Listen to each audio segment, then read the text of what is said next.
I need a motion to accept this agenda. I would like to make a motion to accept the agenda. Second.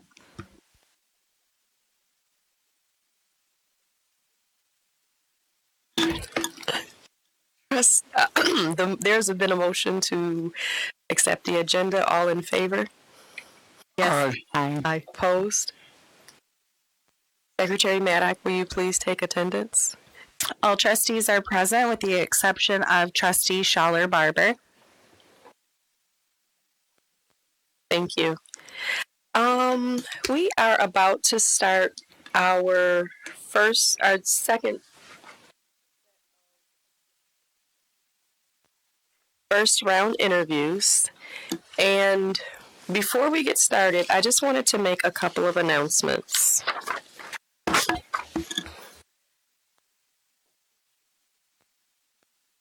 I'm waiting for my trustees to get it all together. Okay. Good evening and welcome. Thank you for joining us for our superintendent search of our 6 semifinalists. The Kalamazoo Public Schools Board of Education recognizes that this is the greatest impact in the lives of our students, is their ability to thrive in a place of inclusivity where their parents, and families have equitable access to opportunity and resources every time. As a result, we are very pleased to offer for the very first time during the superintendent search process, translation services for our Arabic and Spanish-speaking students, parents, and families. Lastly, I want to share that as a board, we will read our questions with deliberate pauses, allowing the translator time to properly translate. Again, thank you for joining us this evening, and welcome to our 6 semifinalists. So, just to my trustees, when the candidate comes for the first time, we want to give wait time for the candidate to get into the virtual interview. Once it says that they're connected to the audio, we want to make sure that we pace ourselves with the questions, pause between sharing parts as there are 2 interpreters who will be repeating what we say. When you ask questions of the candidates, speak clearly into the microphone, facing forward. Wait to turn to the candidate on the screen until after you state the question. Turn off your microphone when not speaking and keep cell phones away from the microphone. So, if there are no questions, let's roll.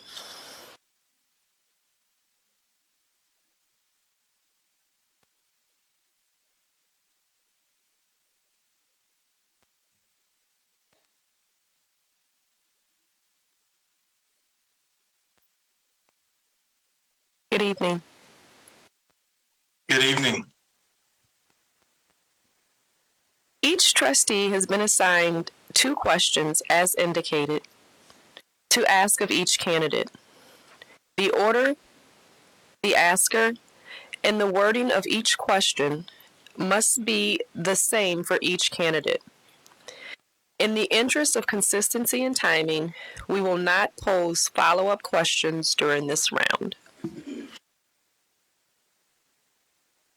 And also, Mr. Edwards, I wanted to let you know that we will be translating this interview in Spanish and in Arabic. And so if you could take the time to put some deliberate pauses so that the translator can translate what you're saying. Okay, thank you. Yes, I will. Yes, sir. As a new leader in an underperforming district, you will need to develop a district improvement plan with measurable goals and a system for monitoring and reporting progress towards those goals. How will you ensure that the district improvement plan is continuously monitored and adjusted as needed so that the student achievement and district improvement goals are realized and exceeded? Right.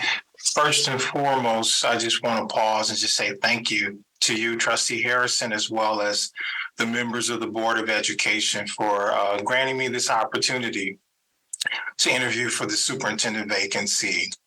As it relates to a district improvement plan, it is critical that we must have one, not necessarily for compliance for state standards, but a district improvement plan to serve as a roadmap for us to measure success in our district K-12. I believe that our district improvement plan for our community, for our staff, and for our students should be consolidated into a strategic plan where we have these measurable goals that we are tracking and we're continuously monitoring over time.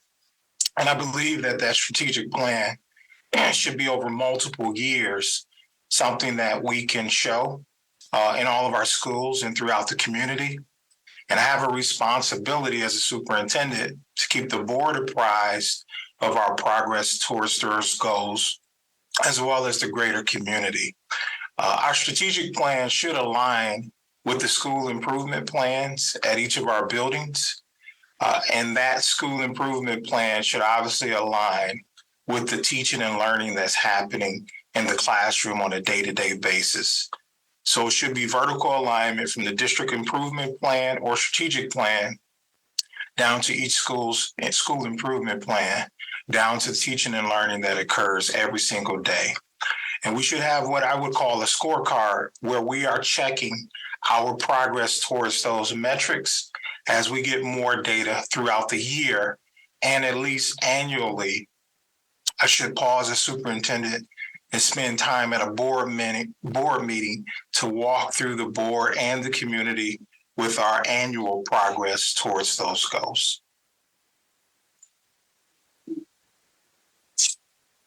Thank you.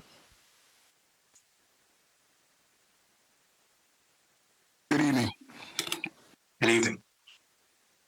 As a leader, it is important to build good relationships with our community stakeholders.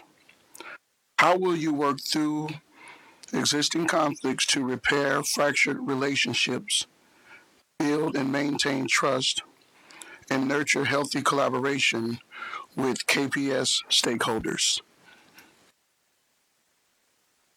Thank you, Trustee Jackson. In terms of those existing relationships with community partners and members, some of which may be fractured or not, the one part of repairing those relationships is for our community partners and for us to know that I lead one with integrity.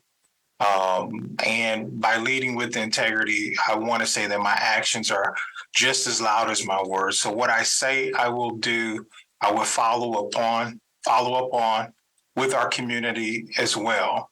I am an active listener, and so it's my responsibility to hear about the past, but also talk about ways in which we can build a brighter future together. It requires me to be a collaborator, something that I work well with and partnering with community organizations and community members.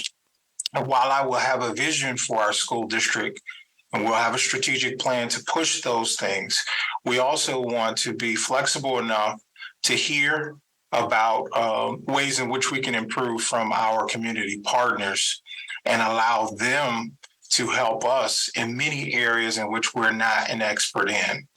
And so ultimately, whenever we want to build upon some existing relationships, it requires me, again, to collaborate, to listen, but also to lead. And that lead is by example for all of our constituents to make sure that we are representing the school district in the best possible manner. And then ultimately, again, we want to, follow up on our word and be true to what we say to our partners on an ongoing basis. Within our probably first 90 days or so, I would love to plan to meet with our community leaders, both individually and collectively, to hear about the progress that have been made in certain areas, but also to talk about our ways in which we can improve and build upon those existing relationships. Thank you.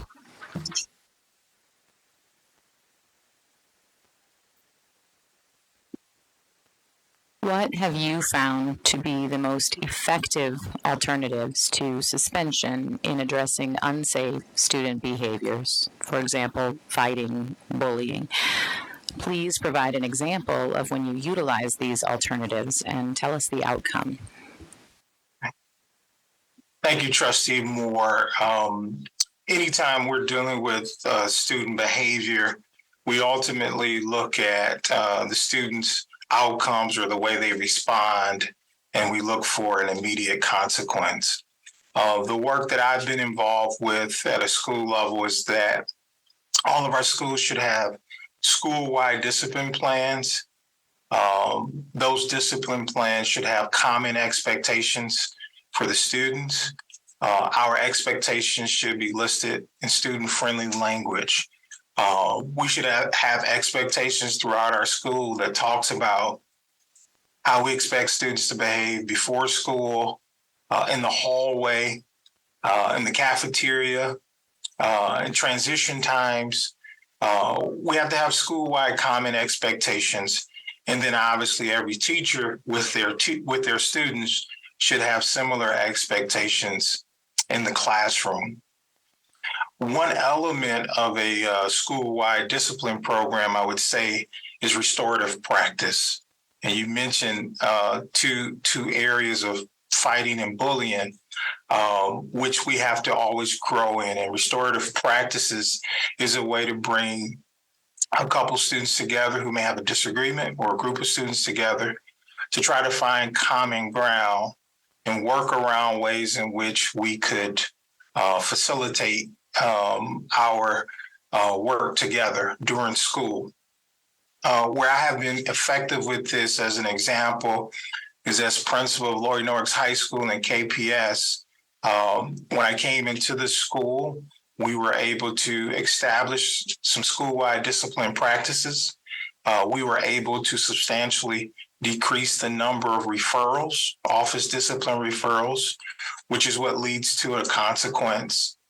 We were also able to decrease the number of fights in our school as well. At the same time, we increased our student achievement, which also led to higher student enrollment. That work around having a school-wide system, that work around restorative practices, is work that I am definitely grounded in. And then also, the bottom line of all of this work is building those ongoing relationships with our students. And even I, as a principal, wanted to know all of our students' names, and I wanted to have some measure of a relationship with each of them, so that before they make a decision that they regret, that they reach out to an adult for some measure of help or assistance in solving their problems before they result to a negative action.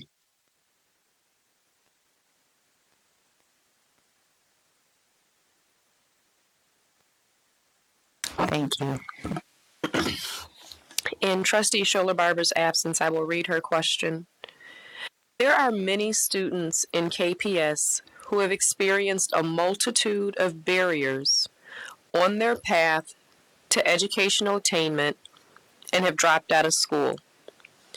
Please tell us how you would identify, locate, and reach out to those students to encourage their return. Thank you, President Harrison. This work around dropouts is often a symptom of a problem, and I would argue that we as educators need to be more proactive with our students. And we should have an early warning system that identifies those students who are experiencing challenges academically, may experience challenges socially, may experience challenges with academics, with attendance. And you mentioned some of those barriers as well, whether that's financial or the need to be a caretaker.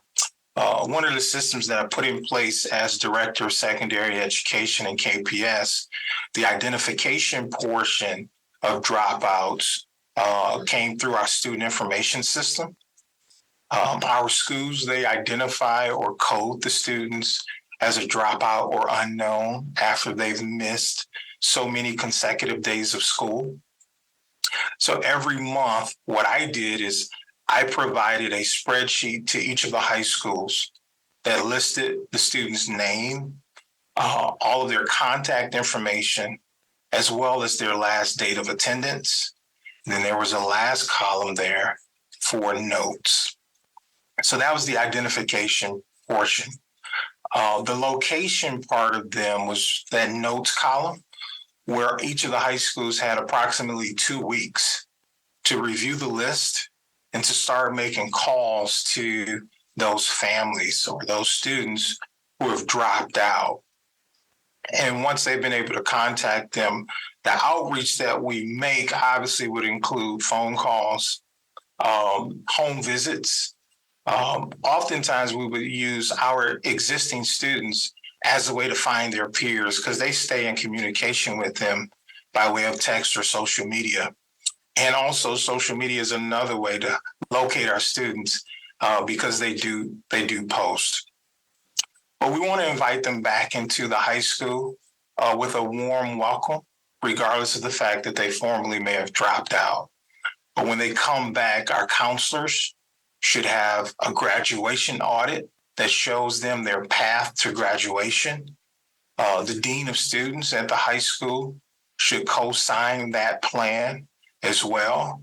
That particular student should have a team of individuals, whether it's the dean of students or behavior specialist, that has agreed to help coach them through the finish line for graduation. But I think finally, as you mentioned, those barriers, we have to provide them with access to resources in our community that we may not necessarily provide in the school to help them with those barriers that prohibit them from attaining a high school graduation. So that's a little bit about how I would identify them, locate them, and then that outreach of bringing them back into the district and understanding that it's no magic wand that solves each individual person problem. We have to customize that work to help our students graduate. Thank you.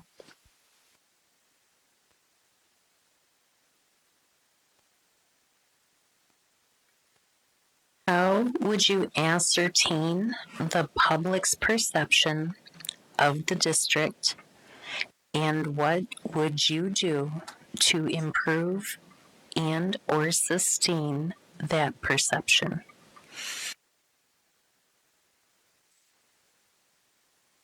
So number one, I live in this community. I've worked in this district for 13 years, and giving my background and familiarity with the school district, I believe I have a good pulse on our district, on the community as well. What's important for us, number one, related to perception, is we have to market our district. We have to market our district in a way to retain our existing families, but also market our district in a way to attract families. And I'm talking about families that may be new to our community or families who live in our community that choose to send their child to another school district in this county. So I believe we have to do a great job with the marketing element of that. Secondly, beyond the marketing, I believe that we have to do everything at a level of 5-star. All of our publications, all of our print material, all of our videos and images that we put on social media or within the public has to be that of 5-star. And we have to tell our own story to help our community understand who we are. We have a lot to celebrate here in KPS. You have FIRST robotics programs that are doing great. You have a mock trials team at one of the high schools that are doing great. You have great athletic programs as well. All of these things attract families to our district, and those complement what we offer in the Kalamazoo Promise Those should be in alignment. So when a student or family chooses to come to KPS and they're talking about the perception, we should help them with our branding and marketing. The other element of that as well is to be able to connect with families by way of email, social media, and have a response time that's more immediate so that people who have concerns or may have a negative perception can also get a follow-up call or a response. We should also spend some time working with our families and having them share their stories of what make us an excellent school district, how we can build upon those things. And for those families who may say that they have a negative perception of the school district, that's also important for us to be able to put in plans for corrective action moving forward. Thank you.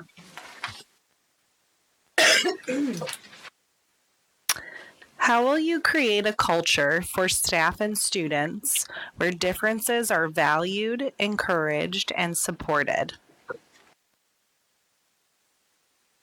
So this area around culture of differences and valuing differences is strongly correlated with the work of DEI, diversity, equity, inclusion, and now diversity, equity, inclusion, and justice.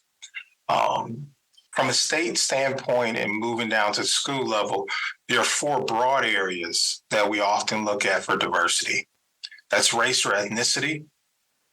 That's students with disabilities, socioeconomic status, and that's also our English language learners. So when we work in our schools, oftentimes those are the four categories that we see data from. But diversity and inclusion is much more inclusive than that. We should be talking about and looking at diversity from our students' country of origin, our students' migrant status, our students' refugee status. Going a step further, we should look at it in terms of building a culture and climate that's welcoming to our students, regardless of their sexual orientation, gender identity, but also inclusive of those students who are unsheltered or who may be homeless. And what I do is, again, as I lead by example, our schools should be a safe haven for all of our students, for them to be successful within our school district. We also have to celebrate our differences. And that goes beyond just celebrating specifically Black History Month or Women's History Month. We should be celebrating our students and what they do, what they bring to the table, what makes them who they are on an ongoing and regular basis. For our staff as well, we have to provide training for them, training that helps them to work with our students who are underrepresented and those students who come from those various backgrounds, as I mentioned earlier. And also, I think our last element of this culture to be valued by our staff and students is understanding that we may have to partner with some nonprofit organizations within our community who are experts in working with particular students of color, or who are experts in working with our students who are homeless or unsheltered. Bring those partners in to our staff meetings and to our professional development to help our staff have the skills and the strategies they need to be the best instructors they can be, and also for them to have empathy for our students in those various categories. So that's a little bit about how I would work with that for culture, as well as valuing our differences. Thank you. Welcome. Please provide 3 examples of how you would embed yourself in the community as a trusted collaborator and problem solver. All right, thank you, Trustee Hill. As I mentioned, I live in this community. I've worked in the district, and so I think those examples, one way I would say is informally. I need to be visible and accessible. And many of our community members parents, and caregivers interact with us at our extracurricular events. And so, therefore, informally, I will be present at our school plays and concerts, musicals, at our induction ceremonies, at our athletic contests, both home and away. But our community comes out and support our kids in a variety of areas outside of school. And to be there and be present supporting our students sends a message to our community that as a superintendent, I care for those activities. That's also a good way to pick up a buzz. People are able to stop and see me, ask questions, some of which may require a follow-up, but being readily accessible and available to our community at those events would be one way. I think a second way I would do it is to partner with our community organizations in local industry. I have relationships already with the nonprofit community here in Kalamazoo, the business community, the philanthropic community, the faith-based community. And as a superintendent, it's my responsibility for these organizations that are supporting our children for me to be at their events as well. I need to be at their annual breakfast or fundraiser or banquet, particularly when they are celebrating our students and our staff. I will be present at those events to show my support, but also working with those presidents or executive directors or CEOs of those organizations to let them know that I'm a willing and able partner.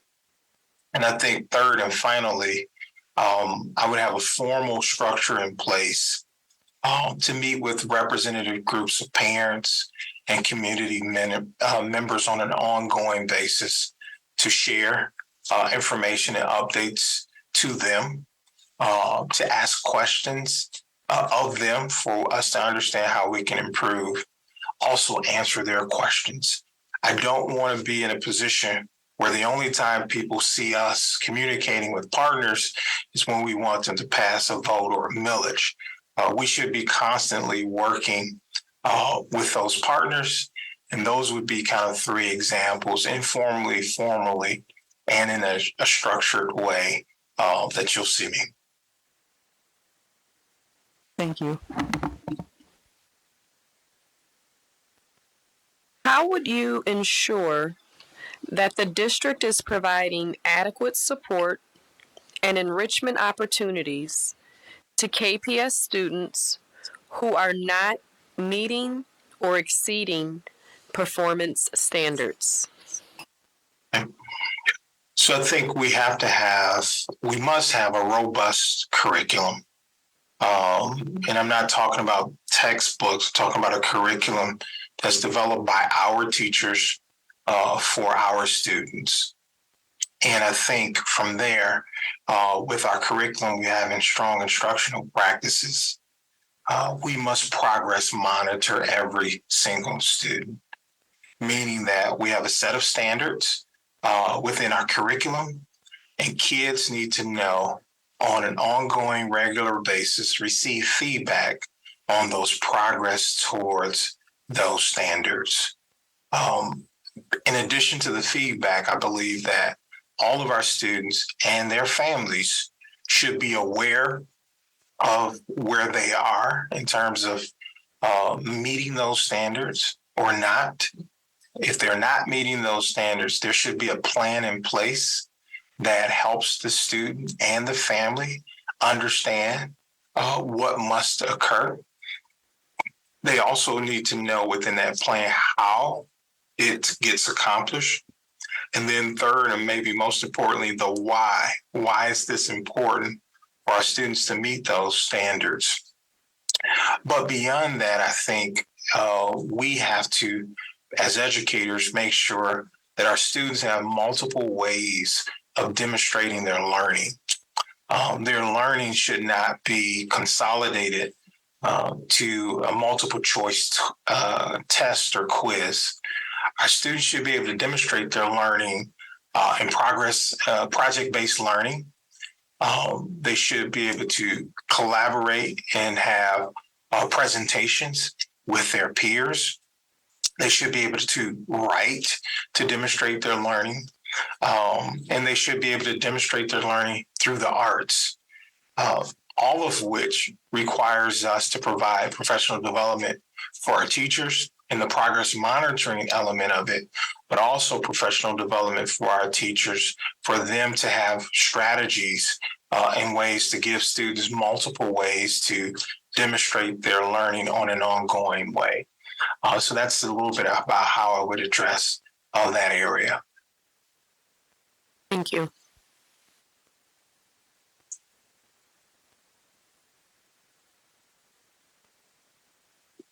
What has been the biggest challenge you have experienced in delegating responsibilities at an administrative level, and what has been your biggest success?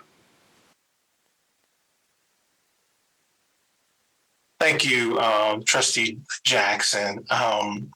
Being in education for over 20 years, and being a leader from a principal, assistant principal, director, and now an assistant superintendent, delegation is one element of being successful. And at an administrative level, I would say, and I've grown in this area, that my challenge would be to resist the urge to do it myself. And oftentimes leaders fall prey to having a vision and saying it's easier or quicker for me to do it myself than to delegate that to someone else and have them do it. So I've grown in this area. And now what I do when it's time for delegation, I meet with the person or the group. I give them clear instructions and directions. I give them an opportunity to clarify my instructions. I share with them my vision, but I also tell them how much flexibility they have in terms of carrying out the task. And then I do these intermittent check-ins along the way so that the person doesn't get to the end of the task and is not to the standard that I had expected. So I would check in with them frequently until the task is complete. My biggest probably success, I would say, is the fact that as a principal at Lloyd Norris High School, 4 of my assistant principals are now principals in Kalamazoo Public Schools. And I believe that I played an instrumental role in their growth and development. I met with them weekly. I gave them tasks to carry out so that they can get a taste of leading initiatives. And those 4 are still principals today, many of which have been a principal for probably close to a decade now. That's probably my biggest success when it comes to delegation. An assistant principal led our freshman academy work, led our mentoring program for students. Another assistant principal led our advanced placement work. Another assistant principal led our work around recognitions and staff and student celebrations. So again, that's probably my biggest accomplishment that I'm proud that 4 of my assistant principals are principals today in KPS. Thank you.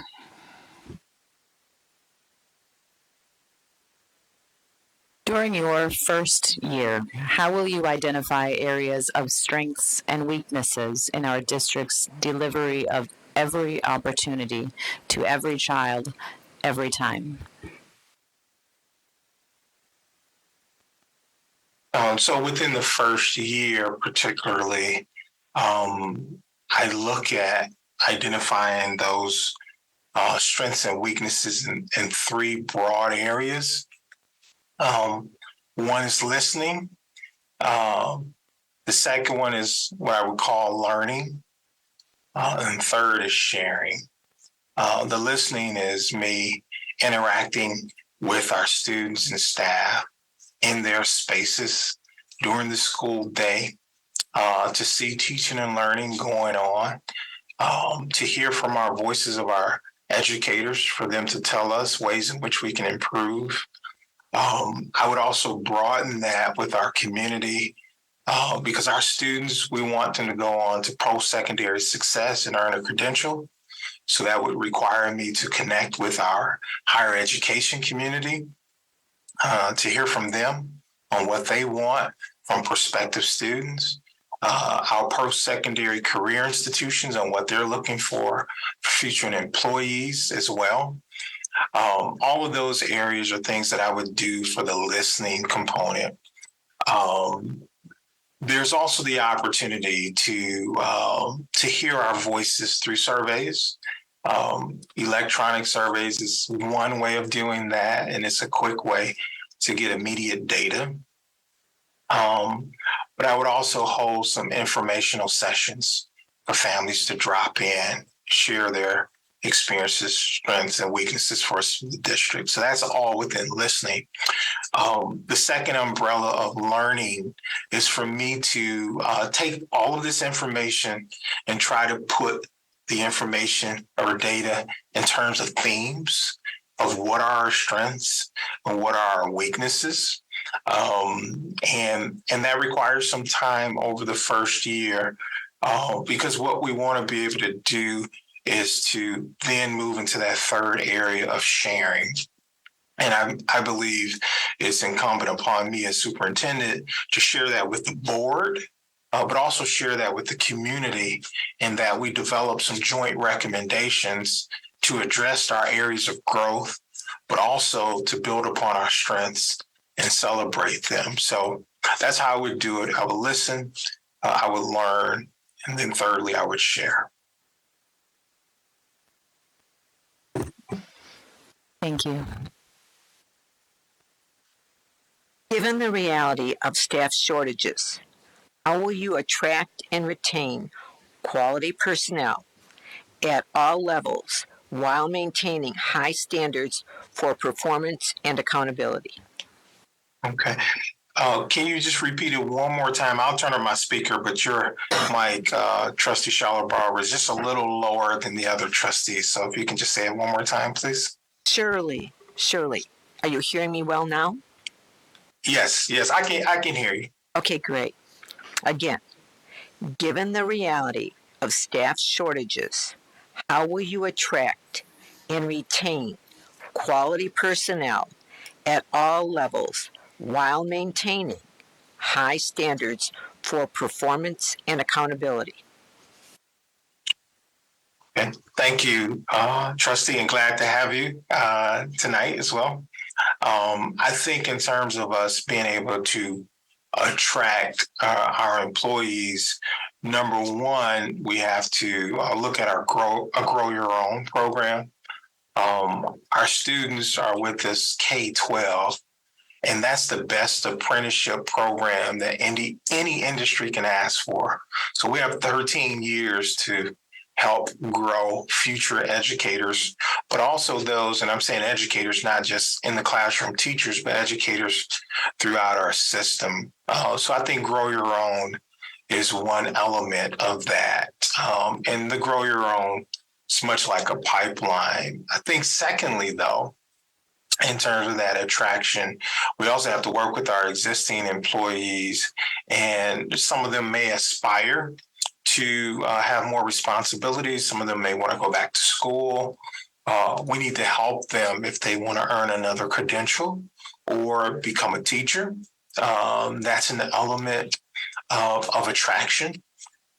We need to partner with our post-secondary institutions, particularly higher education, and making sure people understand that KPS is a great district to work in, and that they can grow and flourish, and identifying students in college before they graduate to give them experiences in our district. I've done that element already with Western Michigan when I worked in KPS. We had a great scholarship to give to students who aspired to go into education We offered them jobs to work in our summer school program, and they became teachers over time. And a couple of those individuals are still my mentees today, and they're teaching in our high schools. But the other element of your question was about retention. And I think the retention element is just as critical. And we must have a culture in which our employees can thrive. They will stay with us if we give them the resources they need to do their job effectively. I think going even one step beyond that, we have to invest in their growth professionally, give them opportunities to lead, and not minimize their work anywhere from a bus driver to a paraeducator to a custodian. Every single person in our district is an educator, and they educate in different ways. And I think finally, though, an area of retaining our employees is having a competitive wage or salary. We need to be at or above the average salaries in those various industries. We don't want to lose our educators to the private sector, and that's hard because oftentimes the private sector have other means of compensation. We do not, but we want to stay competitive in the market, particularly, I would argue, in a 45-mile radius of Kalamazoo to our neighboring school districts within the county and the adjoining or adjacent counties. We don't want to lose our secretaries or parapros to go next door.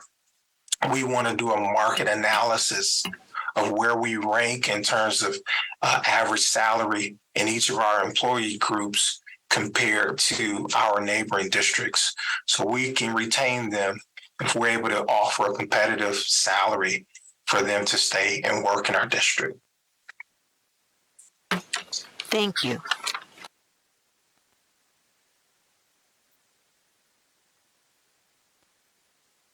Please provide examples of how you have worked with building principals to improve their leadership performance.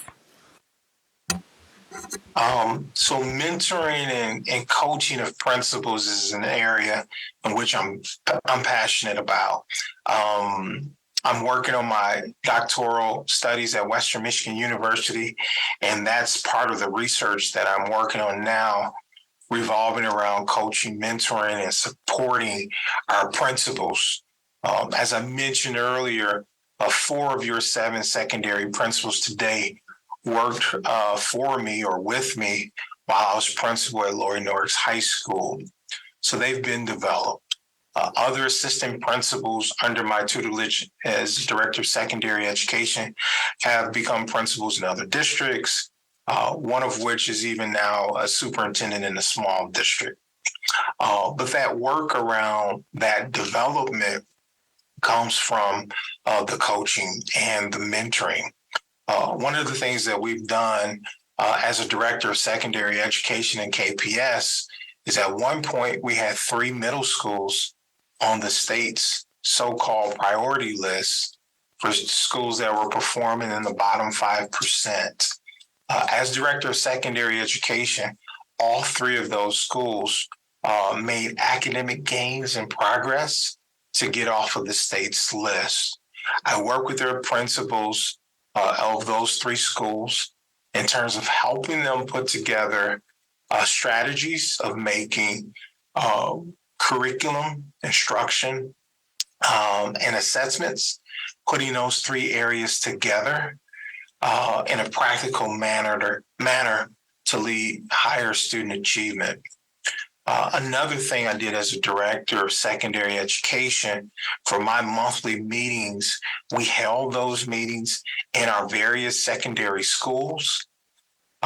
We did walkthroughs as a group to monitor instruction, to share feedback on best practices that were happening in those schools. We also gave our principals an opportunity to highlight or showcase an element within their school that they're proud of and share that with their peers. And even principals at the elementary level have called, I've coached and worked with them as well in different areas. And even in my current role as Assistant Superintendent of Operations, while I do not oversee principals in my current role, I still help and support them from an instructional standpoint, even in this role. Thank you. Please describe in detail successful efforts you have made to narrow or close achievement gaps in your current district. Thank you, Trustee Maddock. The work around achievement gaps, or I call them opportunity gaps, it's hard work. It's meaningful work, and it's one that I would say requires that robust curriculum, as I mentioned, and those strong instructional practices for closing gaps. Then there's a third area about inspiration, motivation for our students. In my current district that I've been in for 2 years, I'm Assistant Superintendent of Operations, and I oversee the non-academic departments within our district. So I don't directly work with that area, but I do want to just highlight a couple of things, though. Number one, that leg around inspiration and motivation. I mentor a group of young men of color, about 20 of them, every month. I bring in professionals from the community, a local attorney, a community college president, for them to see the images of what success looks like. So one way of closing that gap is to help our students see mental models of what success look like. We need to inspire them. But if I were able to backtrack just a moment, as Director of Secondary Education, as principal in Kalamazoo Public Schools, that gap work was good. As principal of Lloyd Norris High School, we had I was principal for 5 years. We had 5 consecutive years of increased writing scores, in which our overall scores went up, but also those subgroups increased their proficiency level. And this was as measured by the state's assessment. 5 consecutive years of increased writing scores at Lloyd Norris High School. As principal, I removed the barriers for advanced placement participation. Many of our students who come from underrepresented communities were a part of the advanced placement programs. So we didn't have any entrance criteria for them to be a part of AP. So we more than doubled the participation rates as a principal, particularly with our students of color. Not only did we increase the participation rates, we also increased the percentage of students scoring a passing score or 3 or better, as measured by the College Board, who oversees the AP program. Furthermore, as principal, we increased the number of students graduating and my tenure.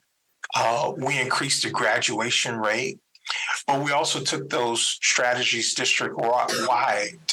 And as 8 years as director, we continuously grew the number of graduates in our district, as well as the graduation rate.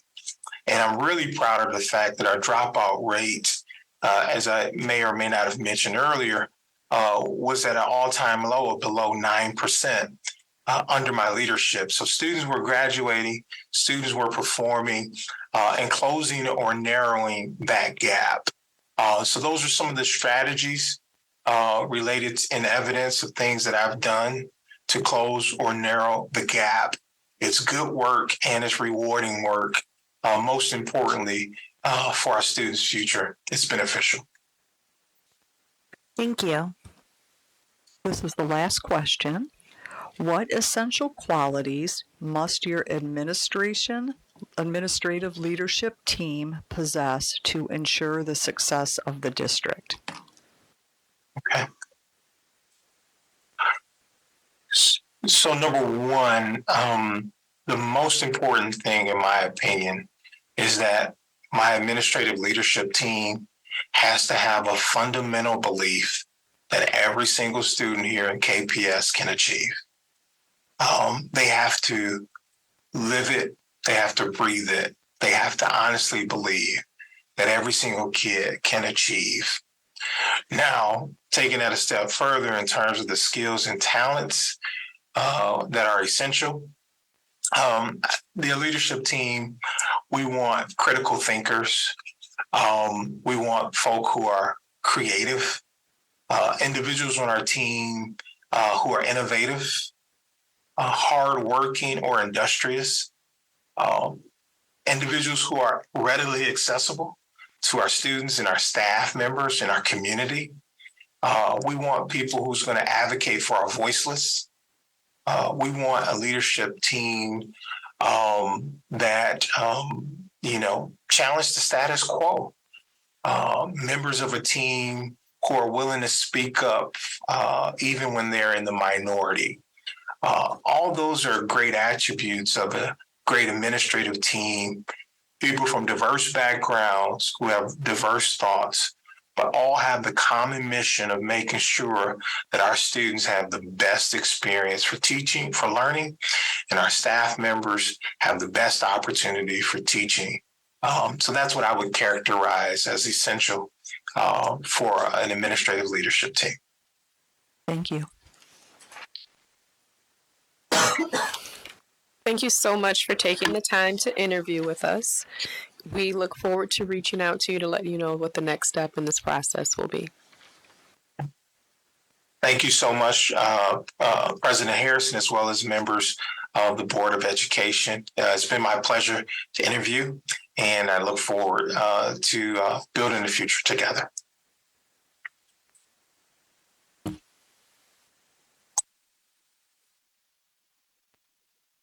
At this time, we will take a small break and reconvene at 7 o'clock.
I should have held it up maybe to read.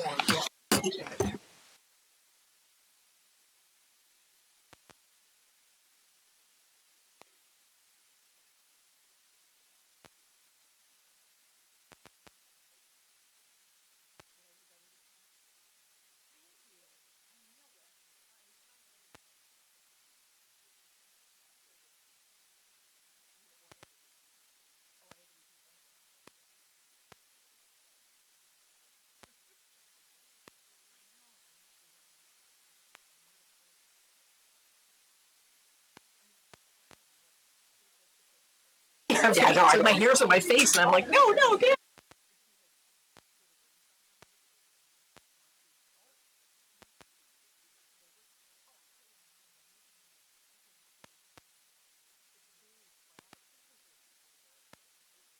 It is startling.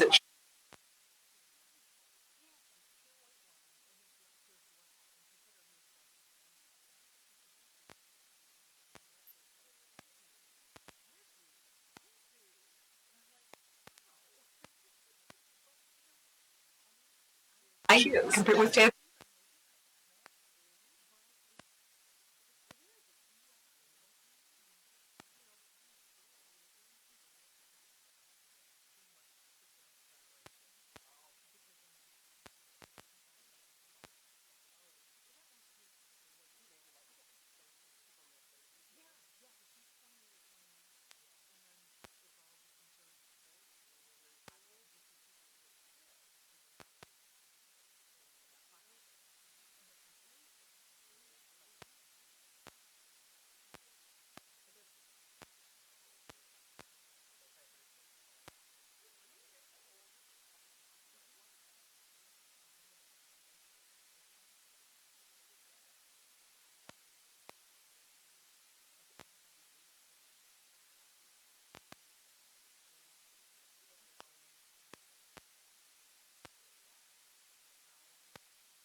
Where's Patty?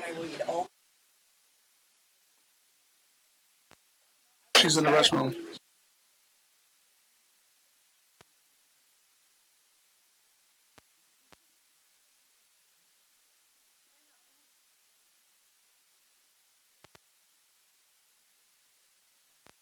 I would like to call this meeting back to order. At this time, we will be interviewing our second candidate of the day.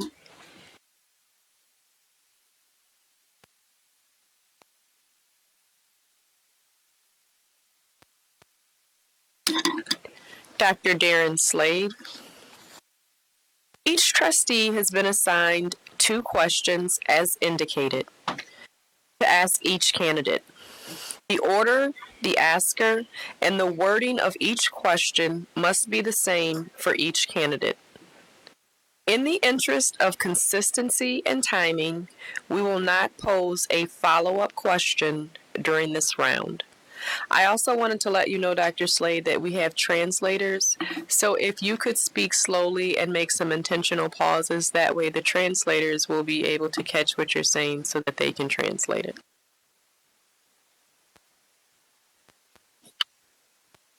Good evening. Have you started yet, Madam President? Are you able to hear me? I can hear you now. I didn't know if you could hear me. Oh, okay. Well, we are going to start right now. Let's start by saying each trustee has been assigned 2 questions as indicated to ask each candidate. The order, the asker, and the wording of each question must be the same for each candidate. In the interest of consistency and timing, we will not pose follow-up questions during this round. I also wanted to let you know that we have translation services, and so we're asking that you speak slowly and give intentional pauses so that our translators can translate. Good evening. Okay. Thank you. Good evening, Madam President. I want to thank you and the rest of the board for allowing me to come and have this opportunity to interview tonight. Thank you. Yes, sir. As a new leader in an underperforming district, you will need to develop a district improvement plan with measurable goals and a system for monitoring and reporting progress towards those goals. How will you ensure that the district improvement plan is continuously monitored and adjusted as needed so that student achievement and district improvement goals are realized and exceeded?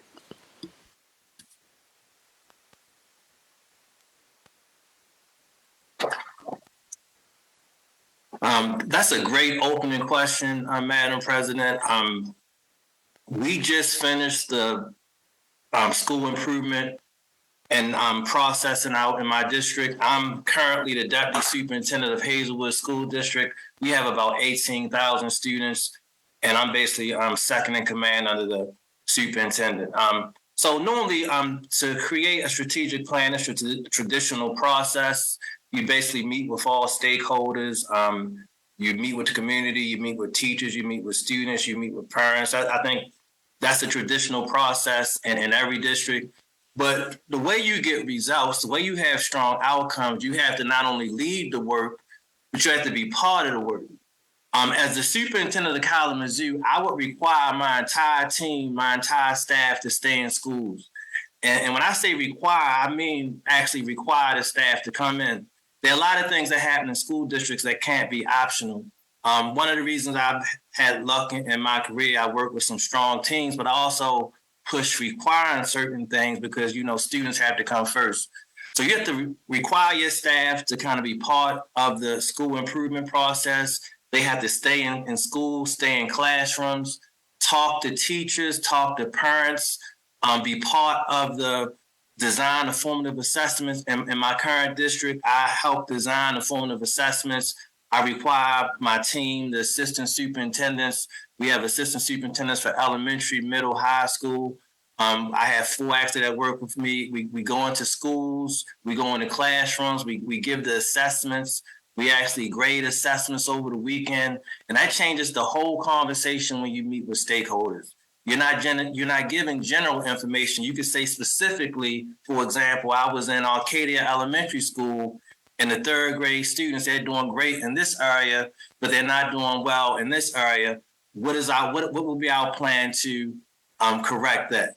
It changes the whole entire conversation. Another big part of strategic planning is just making sure that your budget aligns with the needs of the system. You can look at a school district and tell what's important to a school district by the budget. The budget really tells what a district really cares about.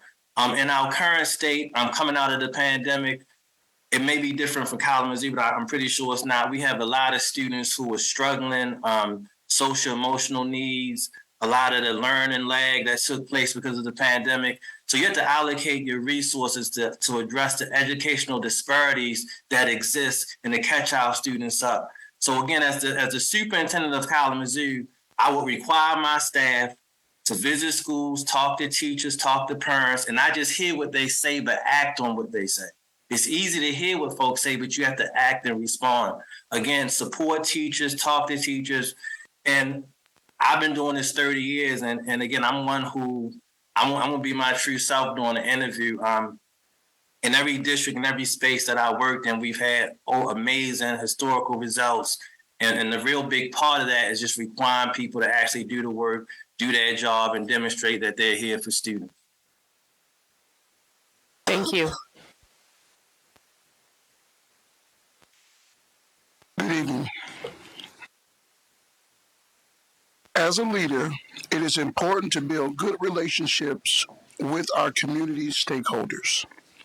How will you work through existing conflicts to repair fractured relationships, build and maintain trust, and nurture healthy collaborations with KPS stakeholders?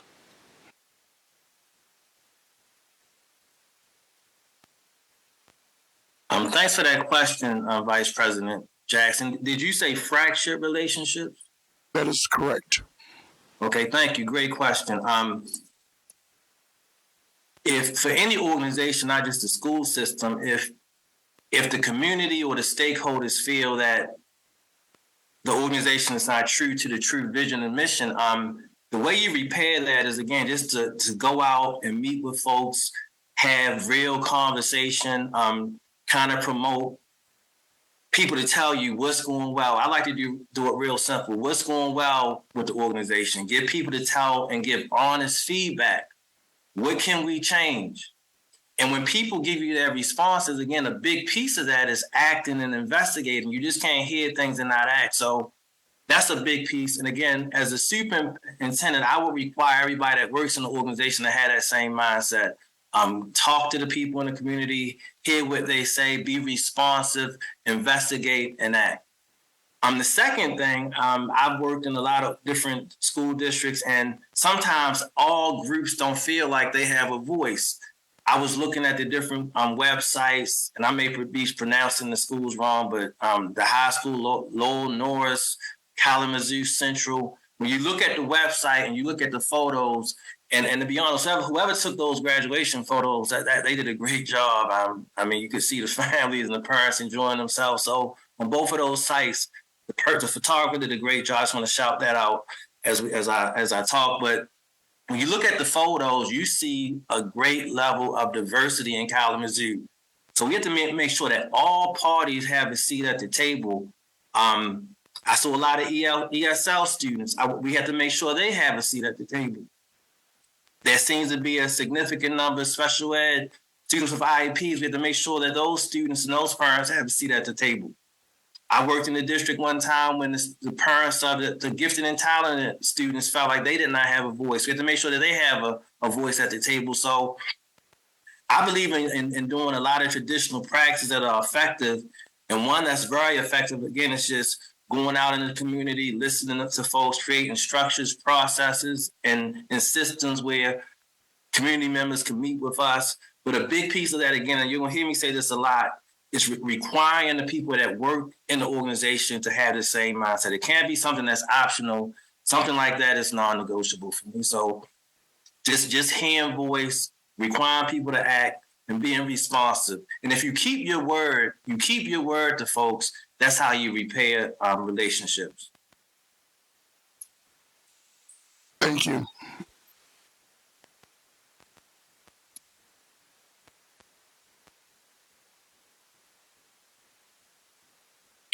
What have you found to be the most effective alternatives to suspension in addressing unsafe student behaviors, for example, fighting and bullying?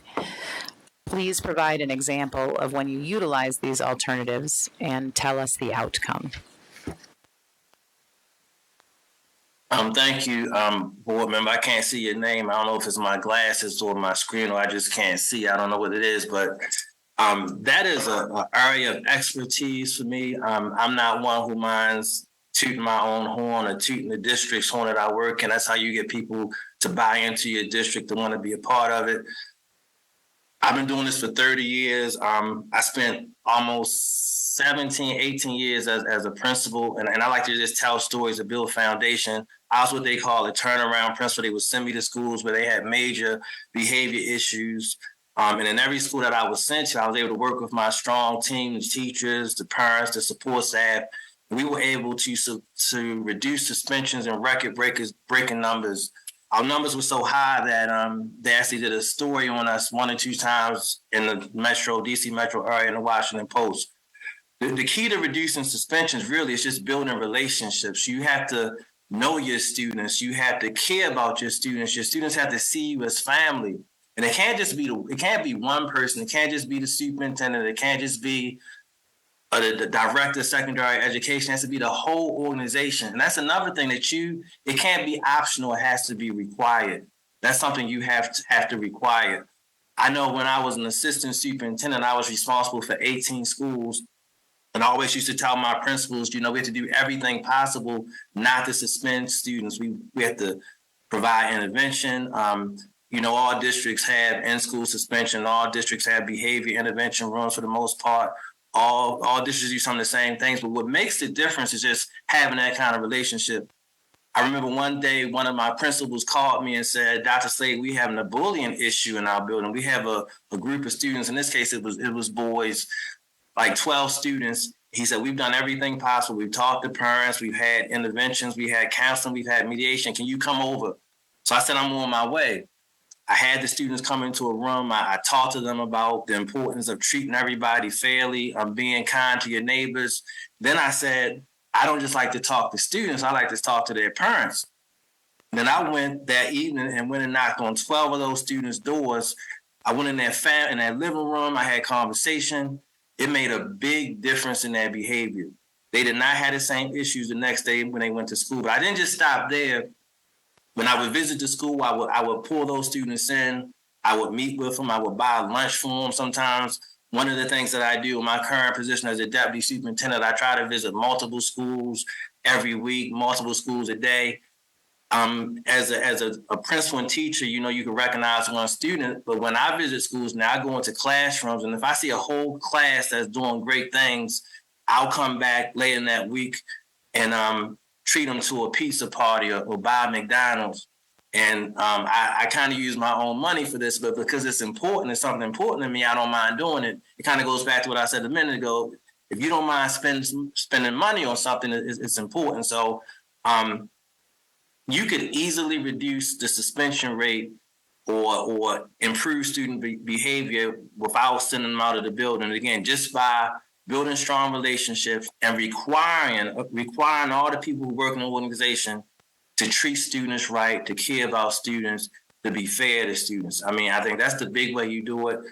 In my last district, we reduced the suspension rate, out of school suspension rate, historic record-breaking numbers. And in my current district, we reduced suspensions by like 2,000 students. So again, we all do the traditional things, in-school suspension, behavior intervention rooms. All districts do that, but the way you make a difference is just requiring teachers, requiring support staff, requiring district leaders to care about students and build relationships. Thank you.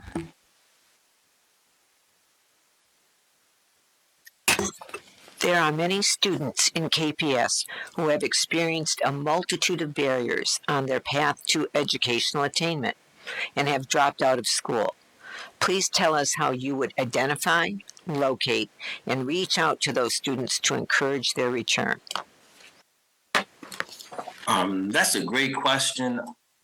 To get students, and I am going to say I did research the data, and the dropout rate is kind of concerning. If it's really 11%, that's a pretty high dropout rate. So the way I think that you do that again is you look at the data. You look at specific school data. You talk to the people who work in the school, specifically teachers, counselors. You talk about why do you think students are dropping out. You make sure you address all the academic issues that cause students to drop out. Sometimes students drop out because they don't feel like they could do the work. So you make sure that you put academic supports in place at the early stages, elementary school, so students feel confident as they matriculate through school and they don't drop out. Once students do drop out, you utilize different staff, counselors, dropout prevention staff members. You locate students by talking to other students in the building, by posting we want you back. Talking to students to find their social media pages. And once you find the students, and again, I know it's kind of in vogue now to talk about knocking on doors, but that's something I've been doing for 30 years. You require your staff to go out into the community, knock on doors, locate the students, talk to the students. And the big thing is to make them know that you really want them back. We want you back in our buildings. We value you. We're going to do what we need to support you. You talk to parents also. And once the students come back, they have to enjoy school. They have to feel safe in school. School has to be an exciting and safe place for them. And again, this is another area that I've had some success in. I've worked with some great people. We've had some great teams, and we've been able to improve graduation rates at record numbers and also reduce dropout numbers at record numbers. So again, it's just about hard work. It's about relationships, and it's about requiring people to actually do their job, perform their professional duties. Thank you.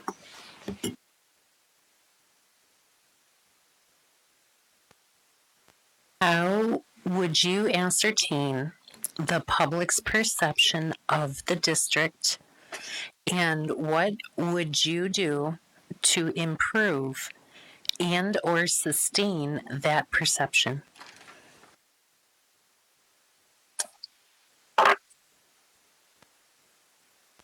Thank you for that question. That's another great question. Once I found out I was going to be part of this interview process, I read everything I could about Kalamazoo Public Schools that's online. I've actually been following Kalamazoo for the last 2 years. So you kind of get a sense of the perception of the district by kind of what you read in articles. You can't believe everything you read, but you have to you hear what parents are saying, you hear what teachers are saying. So that's one way. You also basically go out again into all parts of the community. You go into the affluent sections of the community, you go into the business section of the community, you go into the other section of the community, and you get people to be honest about how they feel. And you do that by making them feel comfortable. You promote honesty. You admit things. Like, I know that's something that, we do in my current district. We do a great job of it. We have a lot of community meetings, and we admit, we're not doing a great job with transportation right now. We're not doing a great job with buses. I know our buses are late, and we explain why. Is there anything else that you feel that's going well in the district, that's working well? Are there areas that you think we can improve in? How can we service you as parents? How can we service you as students? A lot of people forget about the student piece. I think that's the most important piece. You have to talk to students and talk and see how they feel. I'm big on focus groups. I'm big on surveys. I know recently we instituted a survey for parents, and we were talking about what can we do to support you to improve the instructional program of the district. And one of the parents honestly said, I can't help my student with the homework because I don't know how to do the math. And I assured the parent, and I said, well, look, I used to be a math teacher, and this 8th grade math is hard for me too. So they felt comfortable at that point when I said it's even hard for me. And I used to be I was an elementary school teacher, not an 8th grade math teacher, just to get that clear. But it's 8th grade math can be hard. So once we heard the parent, we went and we had parent university. So we instilled and put some things in place in our parent university class to help parents who then feel comfortable with math, learn how to do the math so they can support their students at home. So again, it's not just going out and listening to parents and getting input. You have to act. You have to act on what parents say, what students say, and things have to change. You can't be in a leadership role. As a superintendent of Kalamazoo, if I come into the district and things are not going well, things are not working right, and I've been in the job for, let's say, 15 months and things are not the same, then it needs to be some accountability related to that. So you just can't accept things not improving. Things have to improve. And again, one of the reasons I think I've been successful in that area of improvement, I'm a big believer in continuous improvement, is again, I'm going to go back to making things a requirement. I'm having non-negotiables. It can't be optional. And when we're talking about staff, you can't have situations that are optional. They have to be required.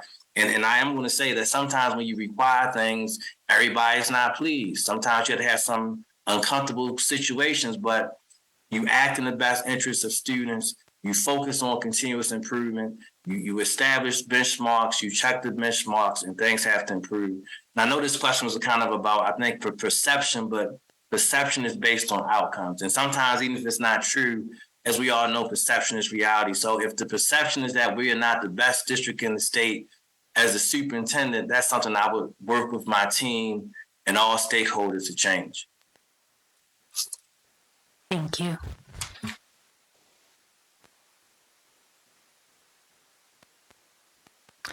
How will you support? Oh, sorry. Let me try that again. How will you create a culture for staff and students where differences are valued, encouraged, and supported?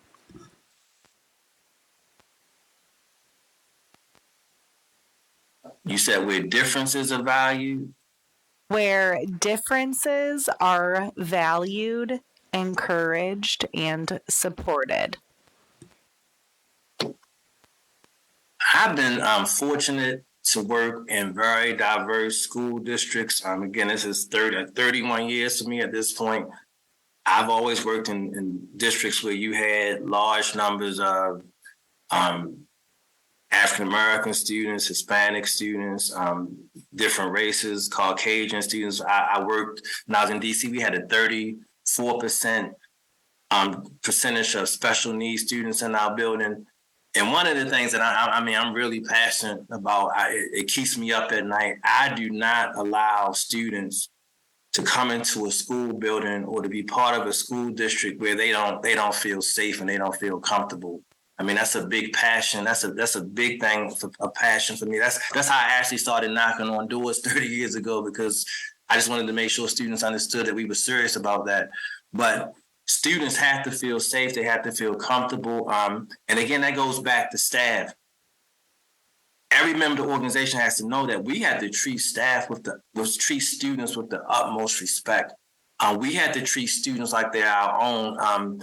I was showing my niece how to drive, I think 2 years ago, and she asked me, what does that sign mean? Drive like your kids live here. And I explained to her, it means you drive your car through a neighborhood and you drive in a safe manner like your kids live in the neighborhood. You don't want your kids to get safe, be hurt. So that's how you drive. It's no different in the school. It's no different in the school district. Students have to feel safe and comfortable when they walk into a school building. And again, I'm a big believer in that adults are responsible for that. Be respectful, be kind, give 100% to make sure that you're doing everything to move student achievement. You encourage, and you have to model and teach students how to behave. As a superintendent, part of my 90-day plan would be that I would go out and visit every school and talk to different members of the student body. I might go, and I'm trying to remember the schools. I think one was called King Westwood Elementary. I know Arcadia sticks in my mind. I know, I'm not going to name the school, but I would go visit the different schools. I would talk to students. I would talk to staff. We would talk about expectations. We would talk about how we treat each other, and then that would be the expectation for the adults also. So again, this is an area I feel like I've had a lot of great success in my career, again, working with strong staff, working with strong teachers. But a big thing I want to keep reinforcing, it's something that has to be required. It can't be optional. You provide PD on how you treat students. You provide PD on how you interact with students. And I just tell stories to build foundation. I remember when I was my last year as a high school principal, one of my special needs students who was disabled, had a lot of issues. He was the homecoming king.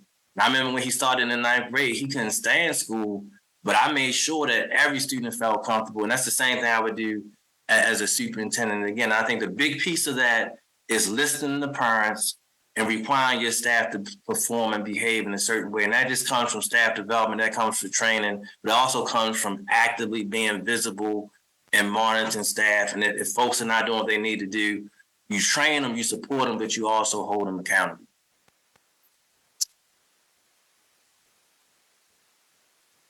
Thank you. Welcome. Please provide 3 examples of how you would embed yourself in the community as a trusted collaborator and problem solver.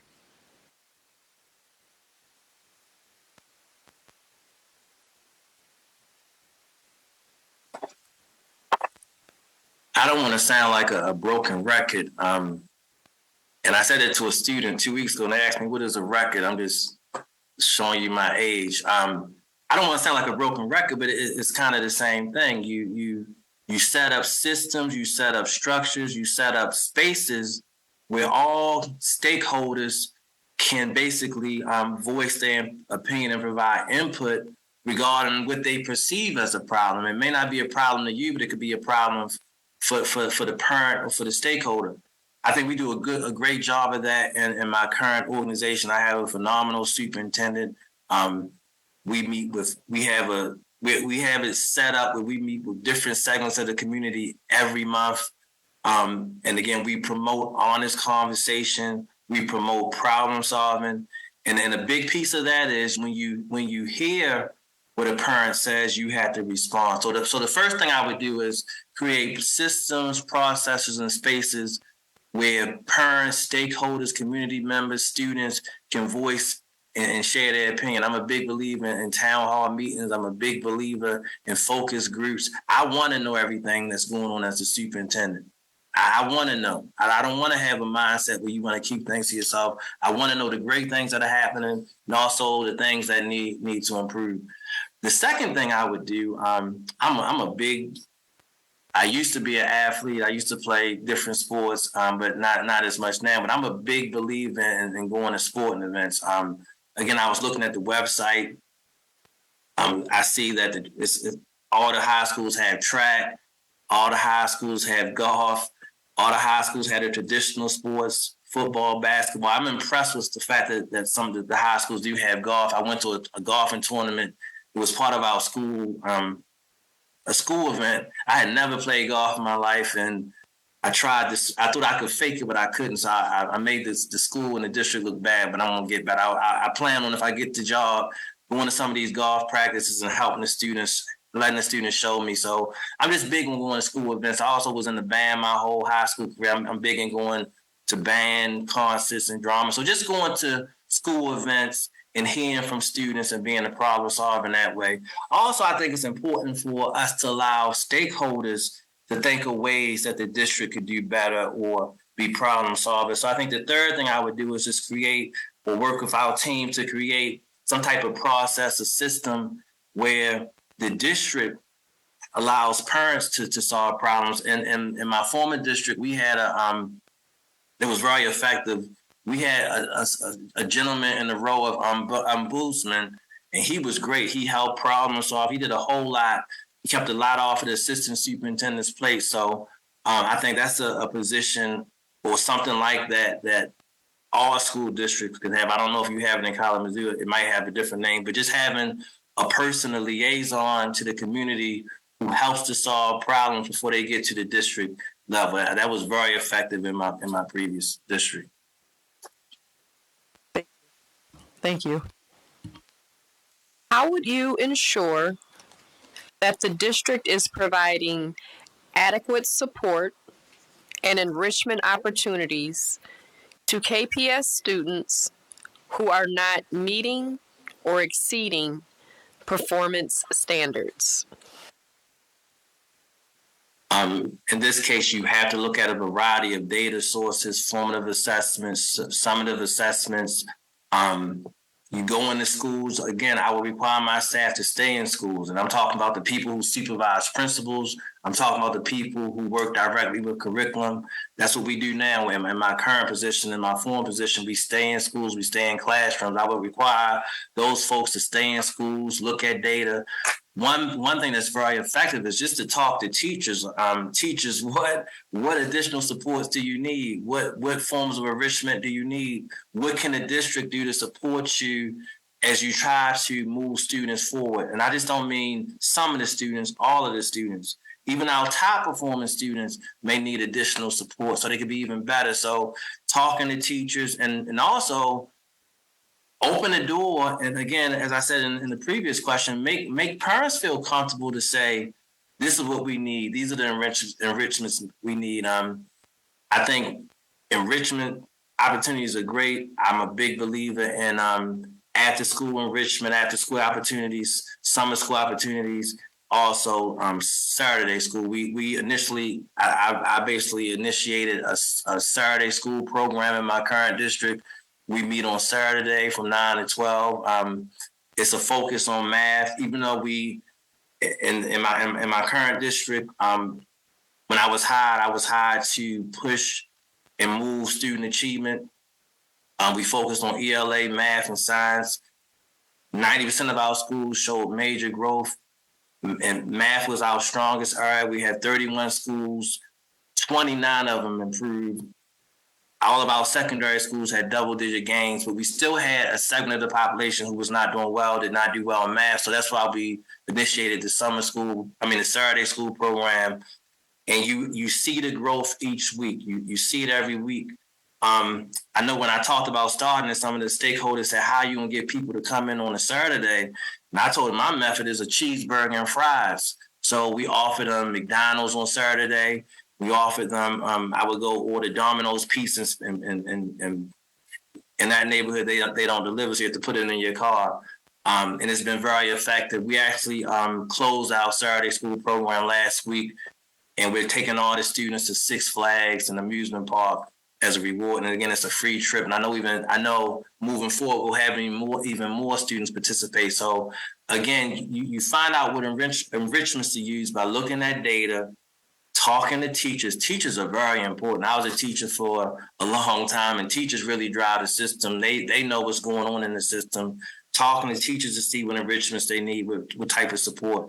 And also, again, talking to students. Students will tell you what they need. They'll tell you if they can't do Algebra 1. They'll tell you if they're having struggles writing. So that's how you do it. And again, this is something that we've had some major success in my current and previous districts.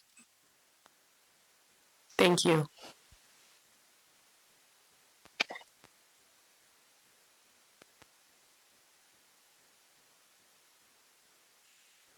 What has been the biggest challenge you have experienced in delegating responsibilities at an administrative level, and what has been your biggest success?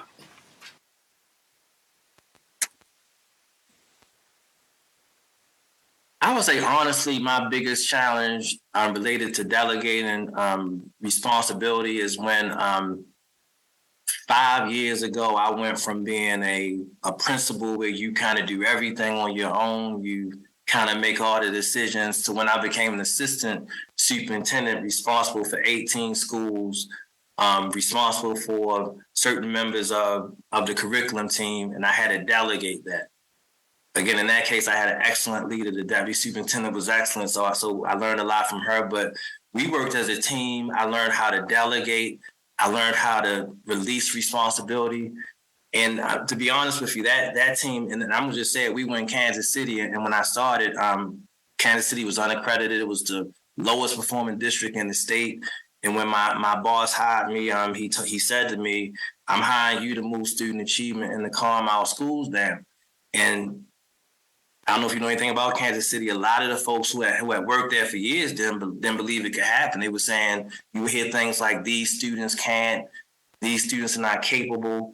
And I've heard that in every district I worked in. I don't think that's unique to Kansas City. So what we had to do is kind of change that mindset, again, by requiring folks to do their job, requiring staff members to go into school, requiring staff members to provide feedback, written and verbal. Requiring our staff to mod. I'm talking about the curriculum team. I'm talking about principals. I'm talking about all of that. And we did that, and we made, I think it was 2 years ago, that was the big national news story, is how Kansas City went from being unaccredited to being accredited. Highest graduation rate, history of the school district, most improved attendance rate, history of the school district, most improved reading in ELA schools, history of the school district. And that came from working with a strong team. So I guess the lesson for that was I learned how to delegate. The positive aspect of that is that we changed the perception of that district. It went from being the bottom and the district that folks laughed at to the district that other districts came to us to try to seek knowledge. So that was probably one of the biggest success stories. I'm proud of that. And again, it wasn't just me. We had a strong team, especially the deputy superintendent in that district. Thank you.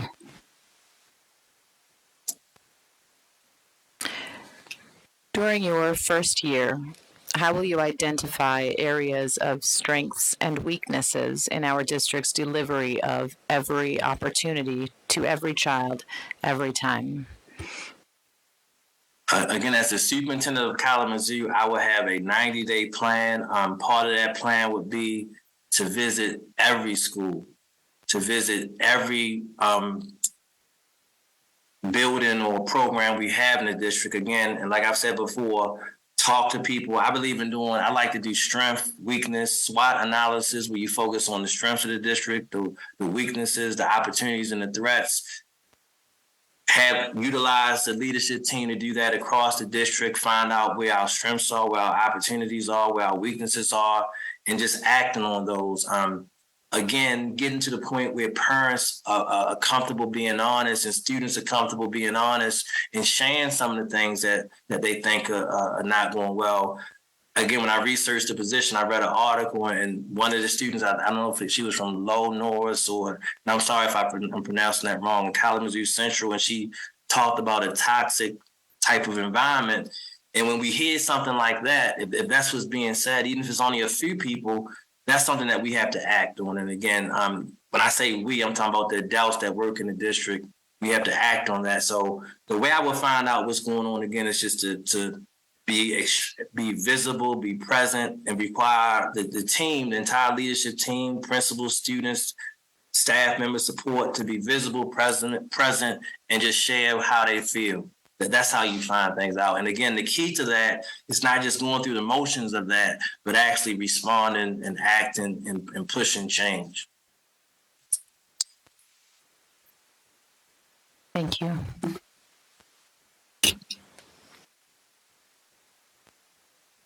Given the reality of staff shortages, how will you attract and retain quality personnel at all levels while maintaining high standards for performance and accountability?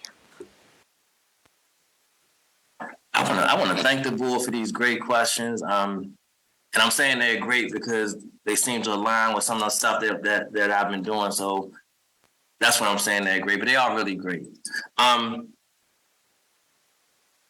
This is probably the most challenging time I've seen in my career for hiring staff. As you know, it's a teacher shortage across the entire country. And one of the things that makes it a little bit easier for me is that in some of the districts I worked in, there's always been a teacher shortage. I worked in Baltimore City 20 years ago. That was always the last district that folks wanted to work in. So we always had a teacher shortage. In DC, there were certain schools where folks didn't want to work in, so we had a teacher shortage. So we had to develop strategies to recruit teachers. And again, most school systems do the same thing. Most systems have a grow your own program that could be effective. Most systems have,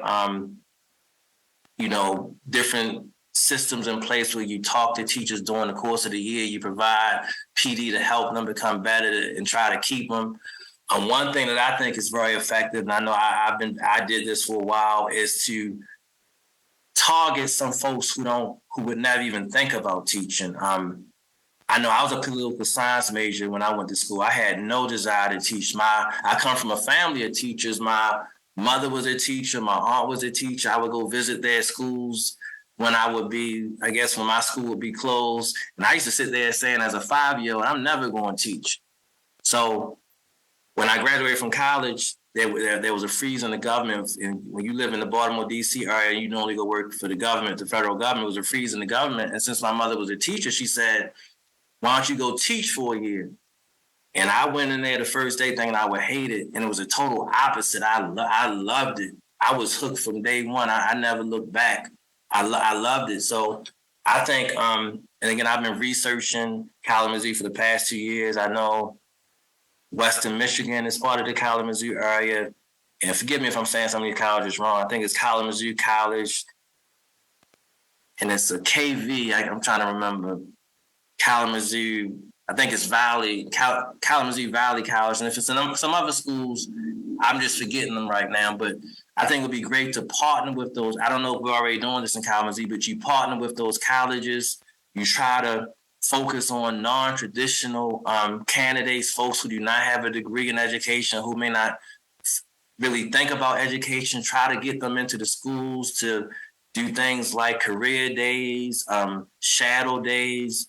And the goal for that is to get them to come in and fall in love with the profession, just like I fell in love with it. So I think that's something that's really effective, along with some of the other things that all districts do, like grow your own and PDs and aggressive recruitment. And it's also one other thing that helps. You have to focus on retaining the teachers you have. I don't think we're ever going to have a surplus of teachers like we did in the past, but you have to make sure that the teachers who work in the system enjoy working for the system. You have to make sure they feel supported. I think that's the big thing. Do you feel supported? And that's something we should gauge that to every teacher at least 3 or 4 times a year. And if you don't feel supported, what can we do to support you? I think that, and again, some folks may not like this, but I think that teachers are the most important part of a school district. You can't make a district go without teachers. So I think we have to really, really, really support teachers and get teachers to be at the point where they're on the phone at night talking about the district in a positive way, saying, I love Kalamazoo. I love working here. And that way, that message goes out into the community, and it's easier to retain and recruit teachers when you do that. Thank you.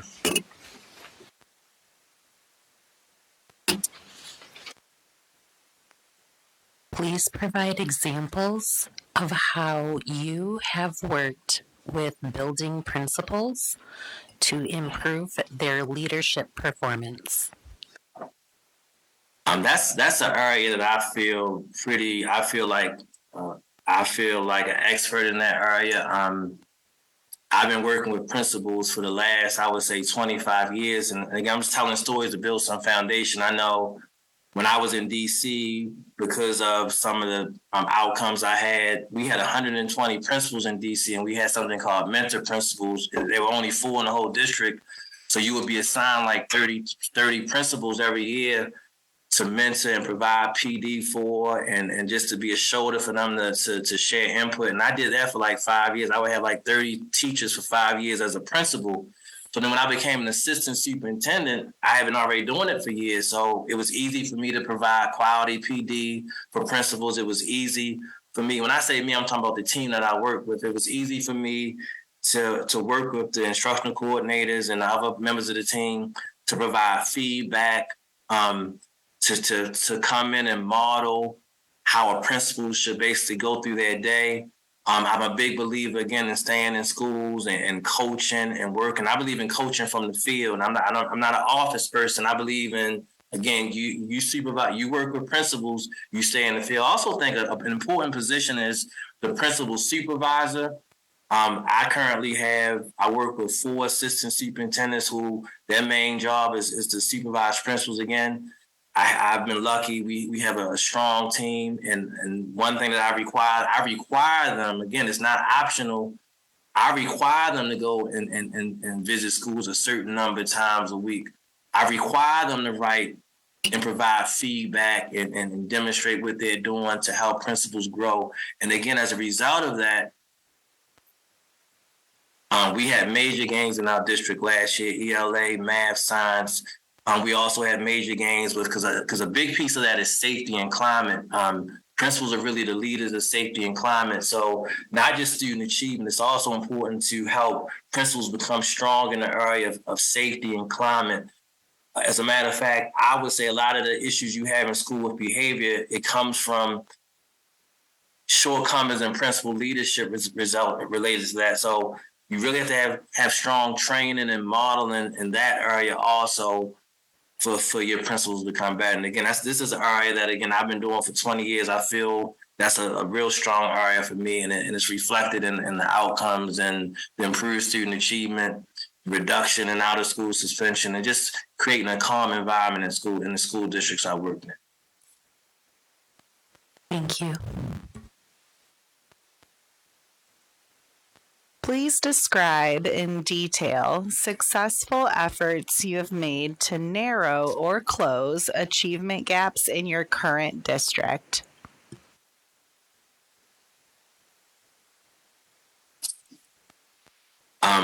So in my current district, I'm the deputy superintendent. We have 18,000 students, and I basically supervise everything related to schools and operations.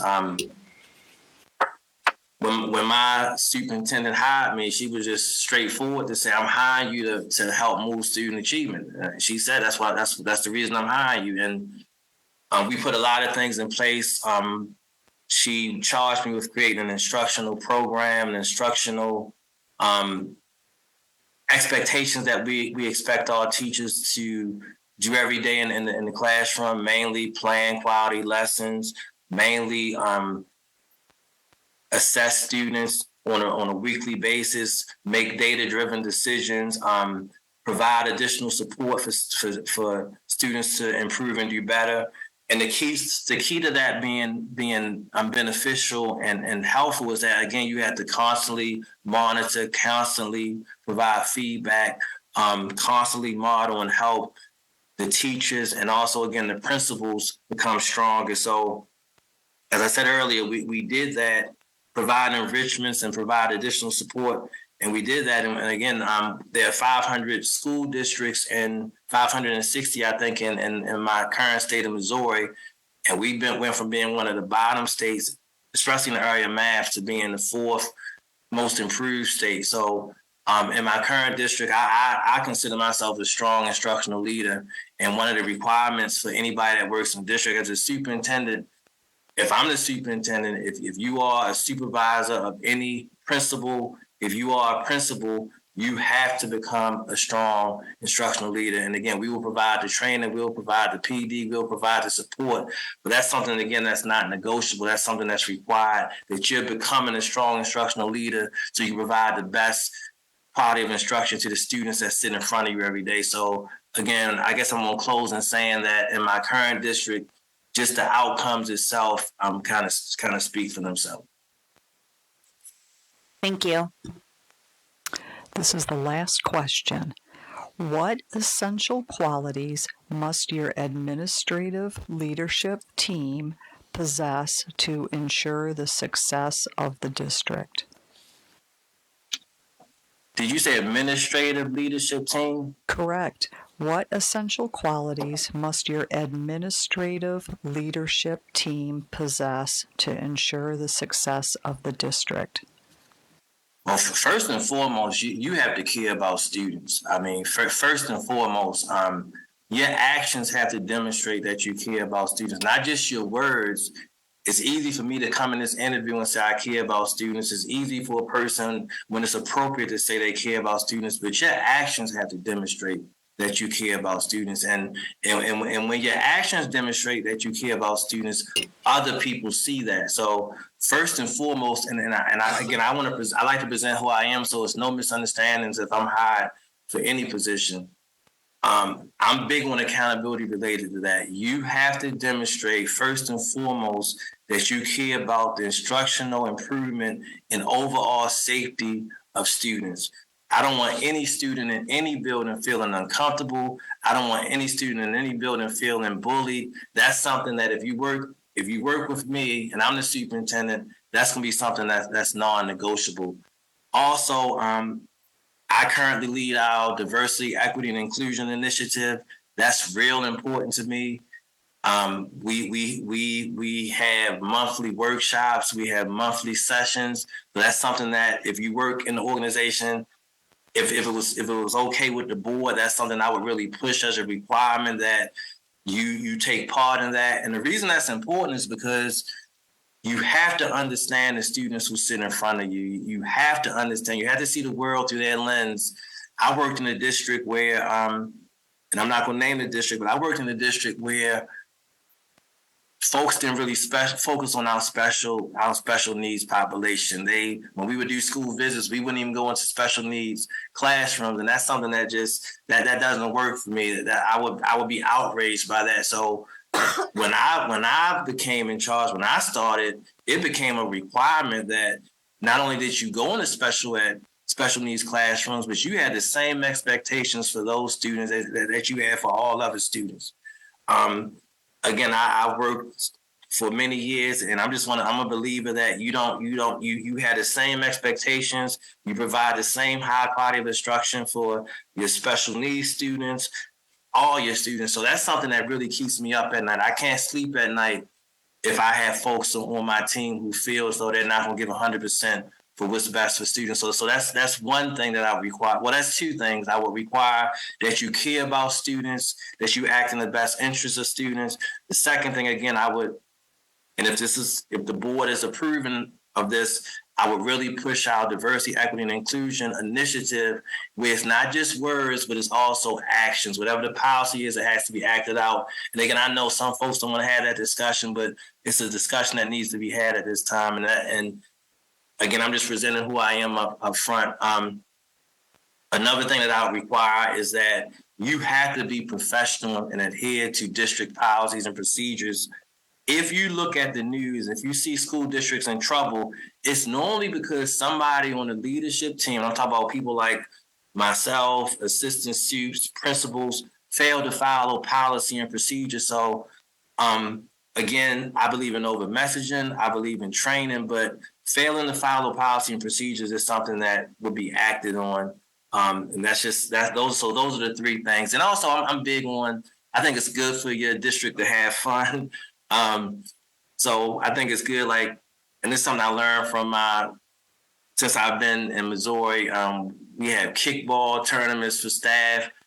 As I said, we had a golf tournament. I was terrible for staff.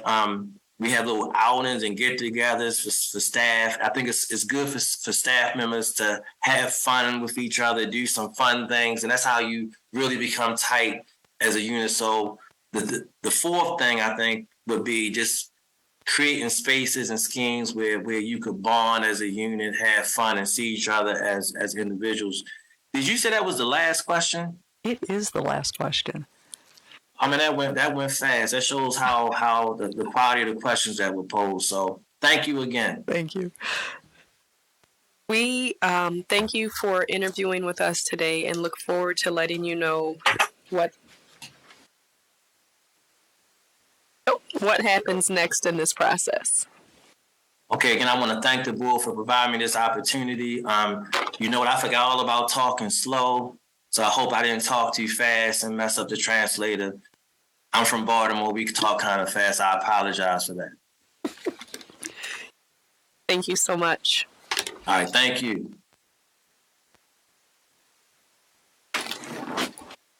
We will take a small break and come back for our next interview at 8 o'clock.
would like to call this meeting back to order. And we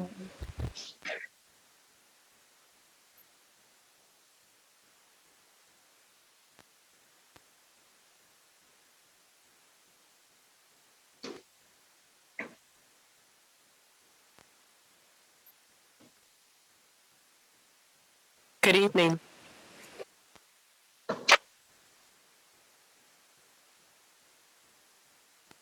Can you hear me? I can. Good evening. Good I evening. wasn't sure. Oh, sorry. The moderator asked me to wait until you greet me. Yes, ma'am. Good evening, Dr. Stephanie Jones. Good evening, everyone. Thank you, President Harrison. Each trustee has been assigned 2 questions, as indicated, to ask each candidate. The order, the asker, and the wording of each question must be the same for each candidate. In the interest of consistency and timing, we will not pose follow-up questions during this round. And it appears that you are aware that we are doing translation services. I'm aware. Yes, ma'am. And so we're just asking if you would please speak. We're going to ask the questions to you slowly, and we're going to ask if you would please respond slowly. Sure. Thank you. Yes, ma'am.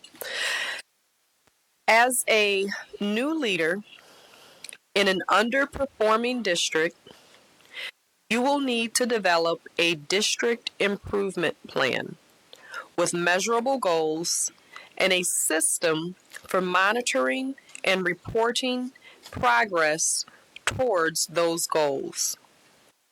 How will you ensure that the district improvement plan is continuously monitored and adjusted as needed so that the student achievement and district improvement goals are realized and exceeded? Thank you for that question. I think it's important to first say, and in our strategic planning, that we wanted to make sure all stakeholders are involved and part of that planning. So that will be inclusive of parents, staff members, external partners, our political, our advocates in the community. We want to make sure that everyone is part of this process. Want to be sure that the committee is not too large, but at the same time that we are leveraging not social media, but leveraging communication avenues similar to the efforts that were employed for the superintendent, which is inclusive of surveys to gather individual input in this process. We want to make sure that we have agreed upon, and that once we've collected information, we want to share out to all of our stakeholders the information we've collected to make sure that what we heard is exactly what was being shared with us. In addition, in regards to progress monitoring, so from there, let me back up just a little bit. From there, we would want to develop the goals and also present those to the board to make sure that we're all in agreement and that they meet your expectations. And establish a cadence of sharing out with our stakeholders. We want to have full transparency and make sure that our stakeholders know the areas that we have made progress, the areas that we are still having some challenges, and identifying what change or shift in interventions that we will employ in order to ensure that we meet the desired outcome. One of the ideas could be sharing out to the public on a quarterly basis as it relates to the progress that we're making. Now, when we're making progress, we want to make sure that our teams understand how to collect data and how to progress monitor, so that we are all working in the same accord and that the expectations are very clear for us all. And understanding that we're going to have a high level of communication and transparency with all stakeholders to ensure that everyone understands as far as the direction that we're going in. I believe that was pretty much, was that all of the question, President Harrison? Yes, ma'am. Thank you. Thank you. Good evening. Good evening, Vice President Jackson. As a leader, it is important to build good relationships with our community stakeholders. How will you work through existing conflicts to repair fractured relationships, build and maintain trust, and nurture healthy collaboration with KPS stakeholders. Yes, thank you. I think this will, it will be my intention for this to begin actually part of my 100-day entry plan, is building those relationships, hearing from our stakeholders, internal and externally, visiting our schools, listening, hearing from our students, our parents. It's very important that one can receive, so my first 100 days will really be about listening. It's important for me to really hear some of the historical information as well as the desired expectation as far as the desired plan of where we would like to be. And with building those relationships and trust, that takes time. So really making sure I will be looking to be very intentional in creating spaces for our partners to really hear from me. So that may be leveraging town halls, virtual avenues, events, and as well as leveraging surveys and really being present. Schools and teams and students should expect to see me. I would be looking to live right in the community. So we're all at the same grocery store shopping together. And so it's going to be important of being present, being involved and listening. And then our actions are showing that we're implementing what we're hearing from our stakeholders. I think that would be a very good step in building these relationships and really shifting any perspectives as it relates to Kalamazoo, and that we're all in this together to ensure that our students have the skills that they need to be successful and that we're continuing to build and enhance our community. Thank you. Thank you.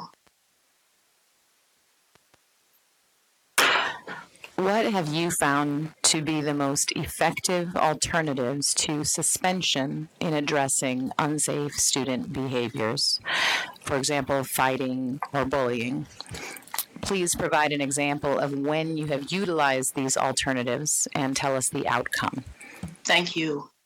I think for me, one of the examples that comes to mind is the launch of a pretty massive, highly structured curriculum, that universal curriculum that allows for differentiating.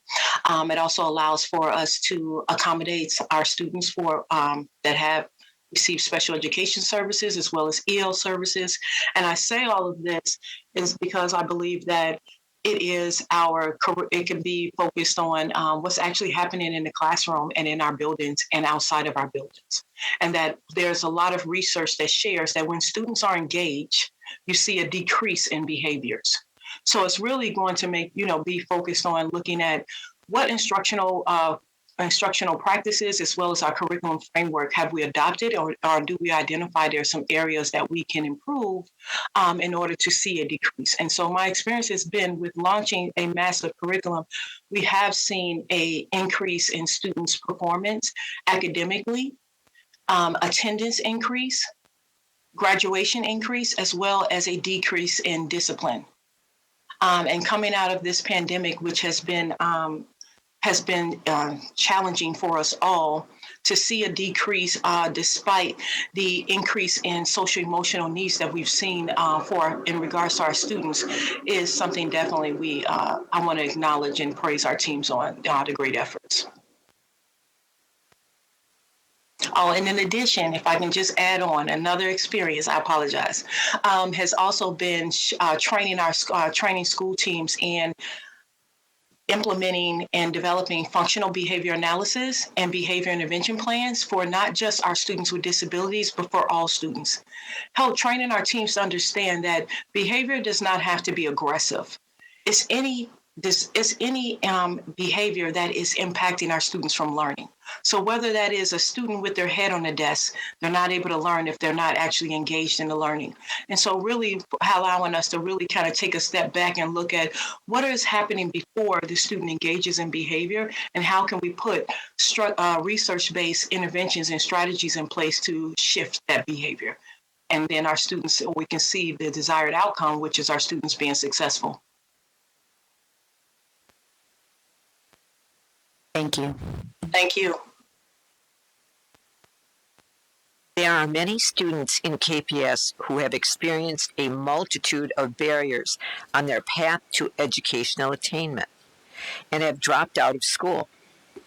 Please tell us how you would identify, locate, and reach out to those students to encourage their return. Thank you. Have to say I have experienced this. Again, our first year returning back from our virtual learning, we found out we had quite a few students that were not engaged in remote learning. So it really took to develop a cross-functional team that allowed us to look at different multitude of avenues on how we can engage our students. And so I would be looking to develop a committee that really allows us to take a deeper dive into our students, really looking at the antecedent, what happened before our students dropped out, really looking into what are our current practices, our curriculum, the options that are available to our students, and looking at what can we do before we reach out to students. We want to make sure that what the conditions that they might have experienced, that's not something we're asking them to return back to, and that we have additional options for our students that will lead to their success. And so we may find that some of our students with taking a deeper dive into the data of what has been occurring with what our students have been experiencing, that we may find that there may be some students who experience challenges with transportation, and that we put a plan together on how we can address that. It might be students who have experienced safety concerns.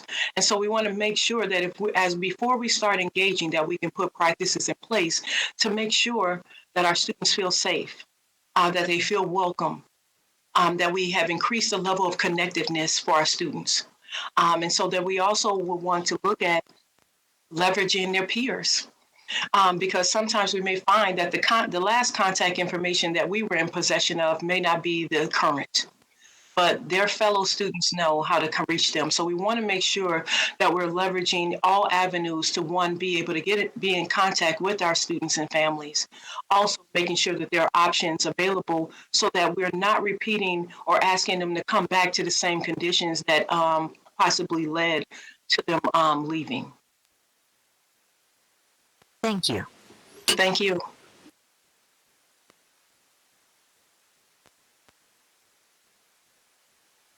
How would you ascertain the public's perception of the district? And what would you do to improve and or sustain that perception? Thank you for your question. I think if I can go back to initially, I was sharing that within my 100-day entry plan would be a really large focus on protecting time to hear from our community. And that would be through town halls, in-person, virtual, small committees, making sure that I'm being very intentional, leveraging all of our external partners and stakeholders, and make sure that I'm hearing from them in regards to what our current state is, what is our desired state, and making sure that we are inviting them to the table so that we can really work out when we're developing this strategic plan to make sure that it's incorporating some of the challenge areas that they've shared with us, and that we're putting strategies in place to really shift that practice. And I think it's going to also take looking at our communication plan, and if one does not exist, that it would be expected that a communication plan will be concluding my 100-day entry plan. And that we're identifying areas and methods that our families and stakeholders want to hear from us, the cadence that they would want to hear from us, and the information. I've had, with coming from the pandemic, one of the reoccurring themes in my current district that I heard from parents and stakeholders is that I just don't know whom to reach out to and where to get information from. So I established a monthly newsletter that allows one version for internal stakeholders and one for external, and really sharing information on what is coming, training opportunities that exist for internal and external, meetings that are occurring. And at the end, I think is one of the most valuable pieces is there's a survey link that allows our parents and stakeholders to identify, did we hit the mark? Is there something else they would like to hear in regards to the topics already shared, and what would they like to hear from us next? So making sure that I am being very responsive in returning the feedback that has been provided. Thank you. Thank you.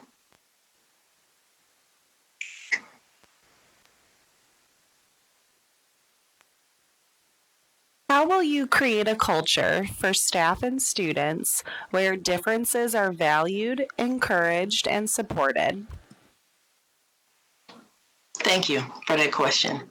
I think when it comes to inclusivity, that would be also expected to be addressed in our strategic plan.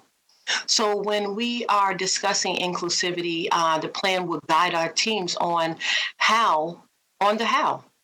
How do we ensure our curriculum is culturally responsive? How do we ensure our instructional practices are equitable? How do we include every student? And so it's going to be important that we have clearly identified what that looks like when we're speaking of diversity, equity, and inclusion. And that we are preparing our team members to respond to the differences in us as a whole. How I support or engage a student that has 100% attendance and 3.7 grade point average is a little different than how I engage a student with 40% attendance and a 1.5 grade point average. They both require support and need support, but it just looks different. Thank you. And I apologize if you heard the noise. In Chicago, there's a rail station almost on every other block.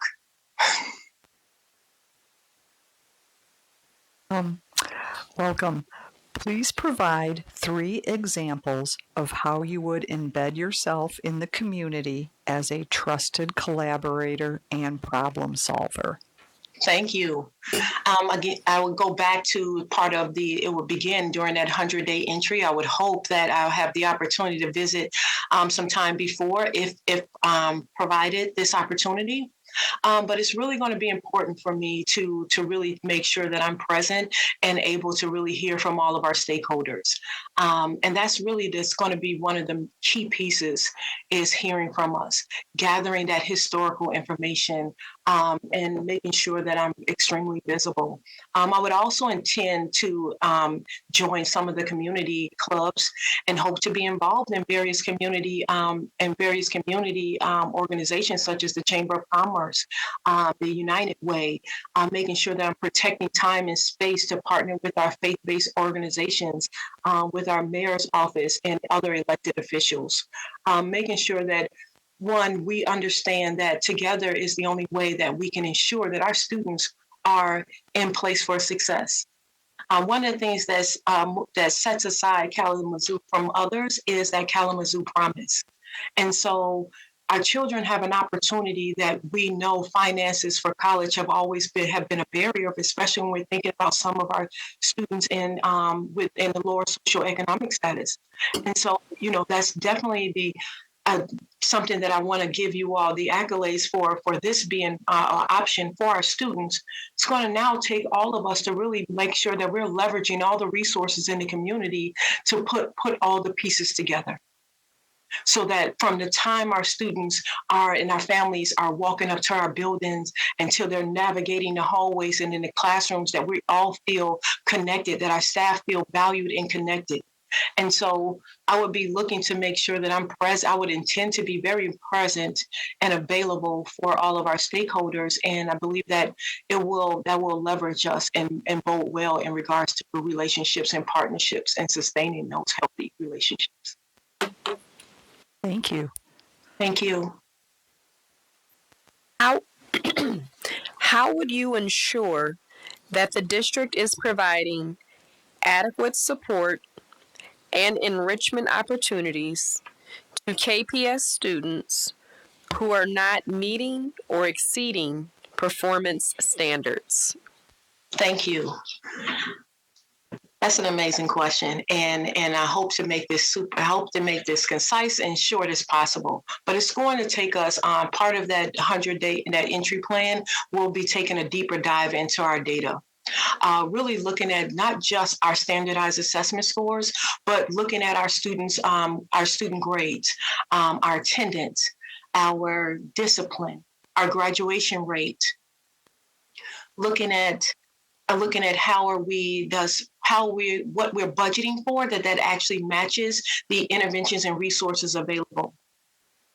And that's part of the information, some of the data that we will be looking to incorporate in our strategic plan that's really going to tell us the how. How are we going to get to this desired outcome? And it's going to identify metrics that are saying that we are going to hold ourselves accountable for meeting those metrics. And so I think this will be actually key piece in us moving in a direction of making sure that we understand what does progress monitoring look like, how do we do so, and making sure our teachers and our leaders have the training and support that they need for us to continue to progress monitor, and as well as be flexible. And it takes some vulnerability and being flexible when we're not seeing a desired goal, that we're able to come back and make the necessary shifts so that we can continue to move forward. Ultimately, having the same goal that our students are successful academically and emotionally and prepared for their post-secondary endeavors. Thank you. Thank you.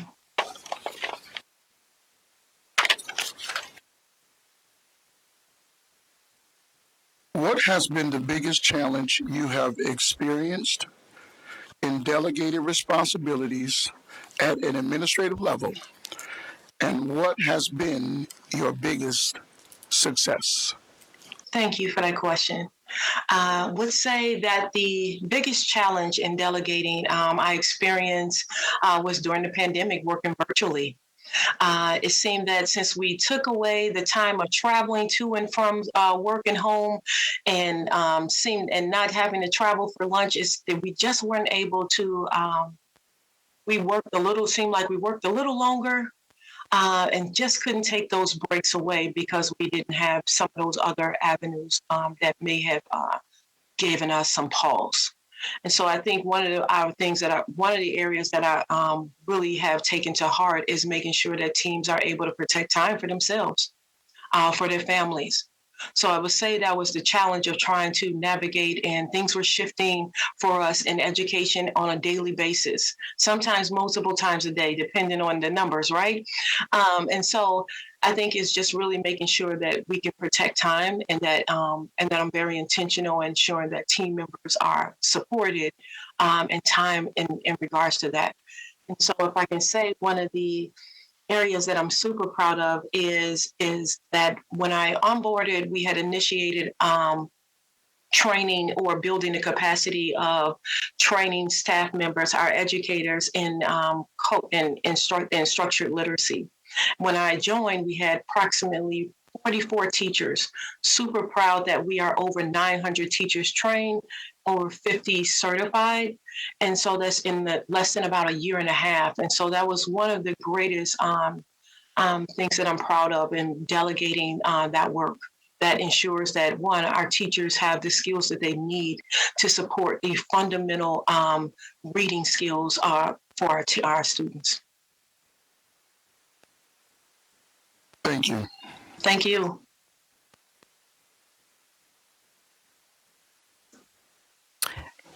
During your first year, how will you identify areas of strengths and weaknesses in our district's delivery of every opportunity to every child, every time? Yes, all means all. And so for me, a big piece will be within that 100-day entry of taking that deeper dive into our curricular framework, our instructional practices, the data from our students, whether that's inclusive of grades, attendance, discipline, using some of our latest standardized assessments, and really understanding some of that qualitative data that will be collected is during those learning walks. looking at some of the instruction, looking at the instructional practices occurring, making sure our educators and leaders understand what high quality instruction and instructional practices look like. And that was part we would develop within that strategic plan of building that out. So everyone knows the expectations and how to implement and what we're looking for and progress monitoring that. And again, having to be flexible when we're not seeing the desired outcome from our initiatives and making any shifts that are necessary in order to ensure our educators have what they need to continue to see those desired outcomes from our students. Thank you.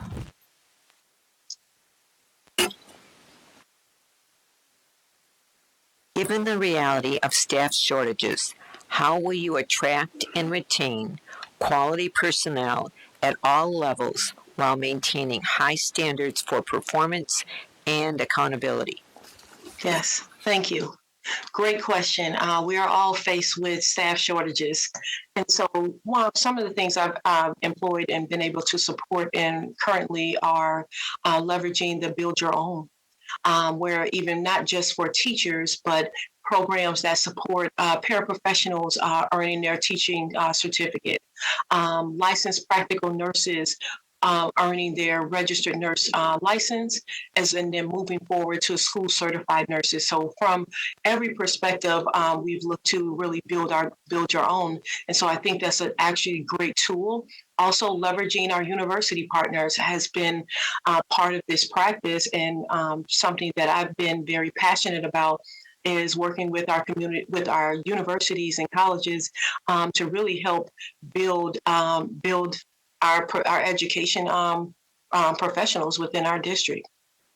Also, I know that there's Teach for America in Michigan, and so this is also a great strategy that can be leveraged, which is not necessarily a bachelor's degree traditional, but those that go back and earn their master's to move into the field of education. I think also it's going to be marketing. How are we marketing our district? And that starts with our staff members currently feeling like we've given them the resources and support to be successful. So when we're talking about building on to, but also it's important to look at how are we retaining. So I think when we're doing, also going to be important of looking at a marketing analysis of our salaries, but not just also understanding that education, this is hard work. We don't go into this profession because we think we're going to make it so lucrative. We go into this profession because we're super passionate about serving kids. So it's going to be also looking at innovatively, how do we provide those intrinsic motivators and support that says, this is the place, Kalamazoo is the place to be. So it's ensuring that our teachers and our leaders feel valued. And we use this word support, and sometimes it's important to really identify and define, what does that look like?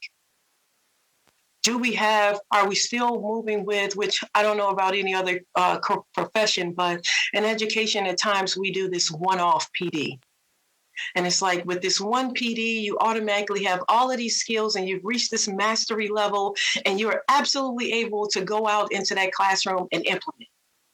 And so understanding that that's a challenge, one of the things I've built is professional learning cycles, because we just don't learn that way. It's not a one-time catch. So with that professional learning cycle allows for us to have reiterations of the same training to really build those skills, making sure that they are available in video so teachers or professionals can go back at their own time and have a refresher. I think that's key. And when we think about retention and job satisfaction, you usually see a high level of job satisfaction and retention when our educators feel that they are valued and have the skills to see success. And that also includes, so as educators, we're teaching in our classrooms, we get all of because it's not the money, but we get all of the great feelings is because we're seeing our students be successful. And that's what our educators and leaders want to feel and see, is that our students are successful and that we're prepared and ready to own how to identify in areas and what resources we need to make sure that they're successful. Thank you. Thank you.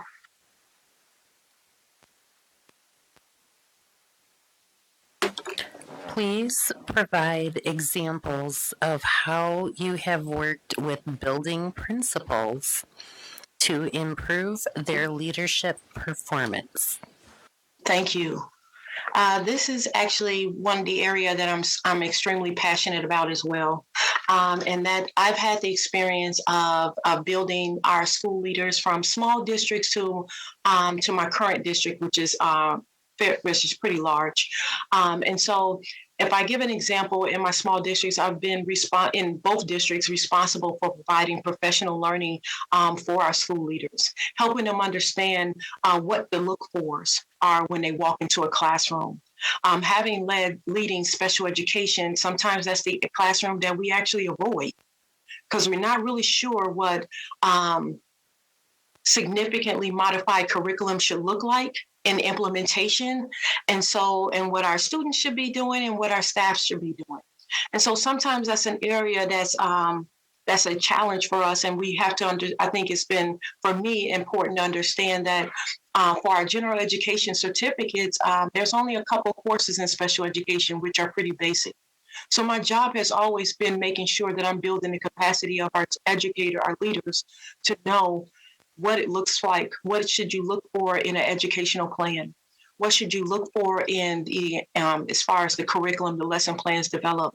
What in high quality instructional practices look like, and how do we continue to work together to improve the outcomes for our students?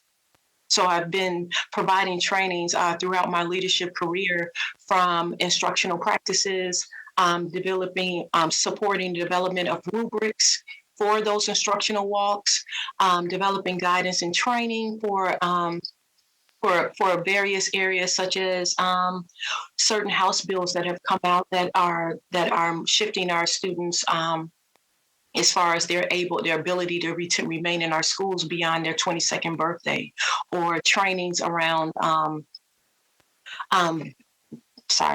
functional behavior analysis and behavior intervention plans, trainings. So there's been a lucrative amount of trainings and support.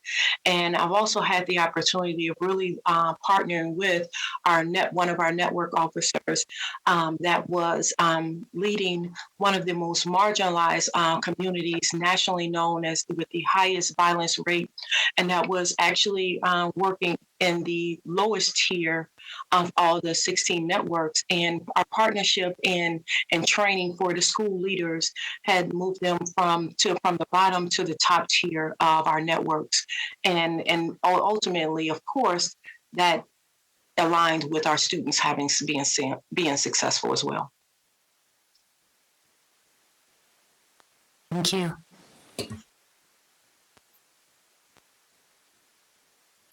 Please describe in detail successful efforts you have made to narrow or close achievement gaps in your current district. Yes, thank you. So I shared earlier that I had the opportunity of launching a universal curriculum, actually the largest investment for a curriculum in my current district.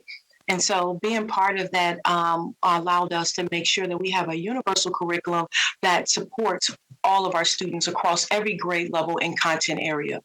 Again, it allows for accommodations and differentiation to meet the needs of our students with disabilities as well as our EL learners. So very proud of that work. Also, building the capacity of our trained structured literacy teachers. We've also seen an increase with all the efforts, we've seen an increase in our students in A's and B's, a decrease in D's and F's, and an increase in attendance, a decrease in discipline, as well as an increase in our high school graduation rate, and an increase in our students' FAFSA application completed. So super proud of that, the work that we have collectively done. And again, it has been a cross-departmental efforts, but I've been part of leading those efforts. So thank you. Thank you. And this is the last question of the evening. What essential qualities must your administrative leadership team possess to ensure the success of the district? Great question. I think it's important that one and foremost that all administrative team members are committed and believe that our students absolutely can succeed and will succeed.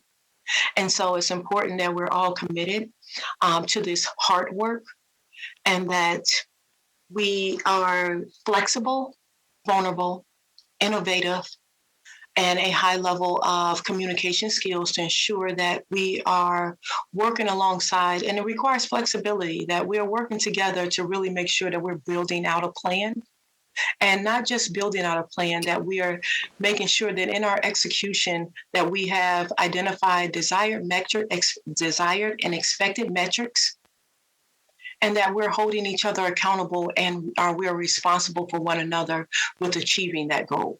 And that it's going to take us collectively. We all come in with our own individual strengths.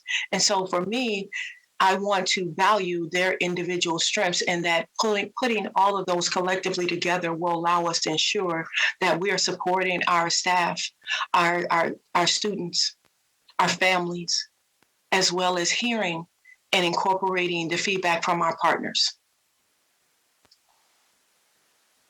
Thank you. Thank you. Dr. Jones, I wanted to take the opportunity to thank you for taking the time to interview with us.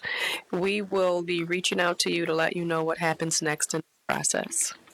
Thank you, President Harrison. I thank you all for this opportunity. It's been a pleasure, and I look forward to hearing from you all soon.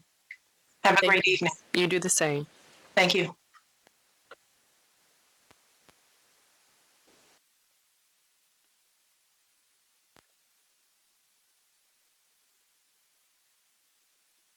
So I wanted to let the community know what's going to happen next. The first thing that we're going to do is I'm going to allow the trustees to take a little break so that they can stretch their legs and kind of get their thoughts together, and we will reconvene in this space in about 15 minutes. Once we come back, Secretary Maddock is going to pass out the scoring matrix that we're going to use, and what's going to happen, Ray Associates is going to walk us through the matrix. Once we've completed the matrix, we will make the announcement and the decisions for the people that will be going on to the next round. And at that time, I'll give you the timeline of how things will go from that point forward. So, with that being said, I'd like to take a small break until 8:55. And we will be back here shortly.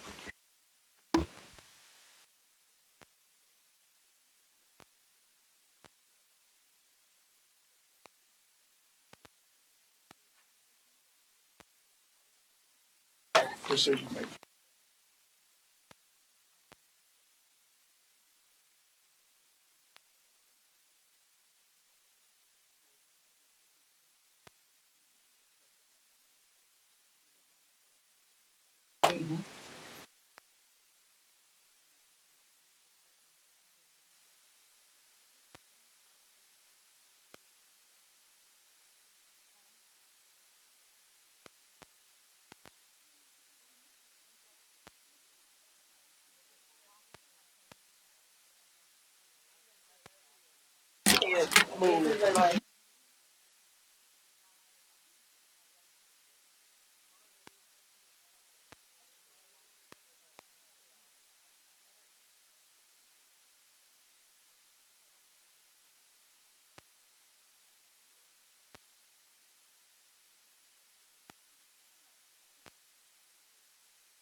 I know where it is.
You better get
It sure is.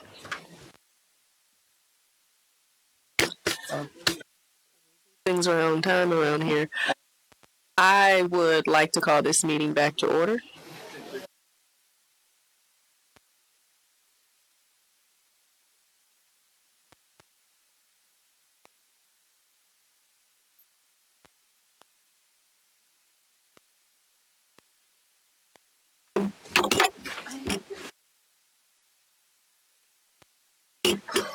I'm not sure where communications is, but they're going to get Ray and Associates back on the line for us.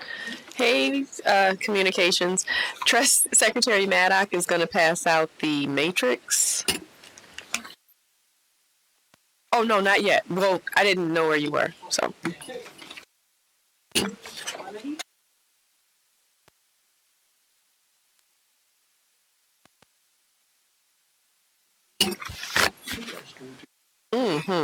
So our secretary is very secretarial, and she was kind enough to make sure that we not only have a matrix, but we also have a key.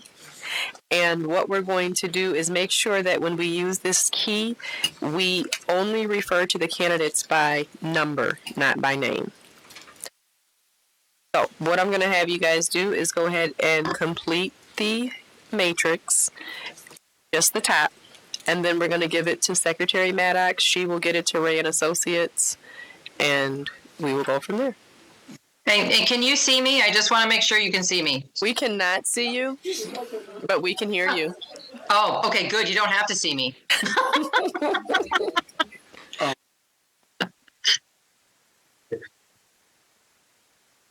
Yes, and so this matrix tool that we're using is in addition to the conversation that we're going to have once we have submitted the matrix. Correct.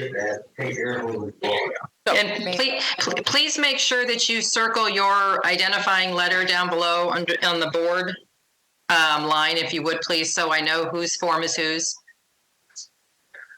Yes, Trustee Maddock is going to let us know who is who. Fantastic. Trustee Maddock, I'm sorry.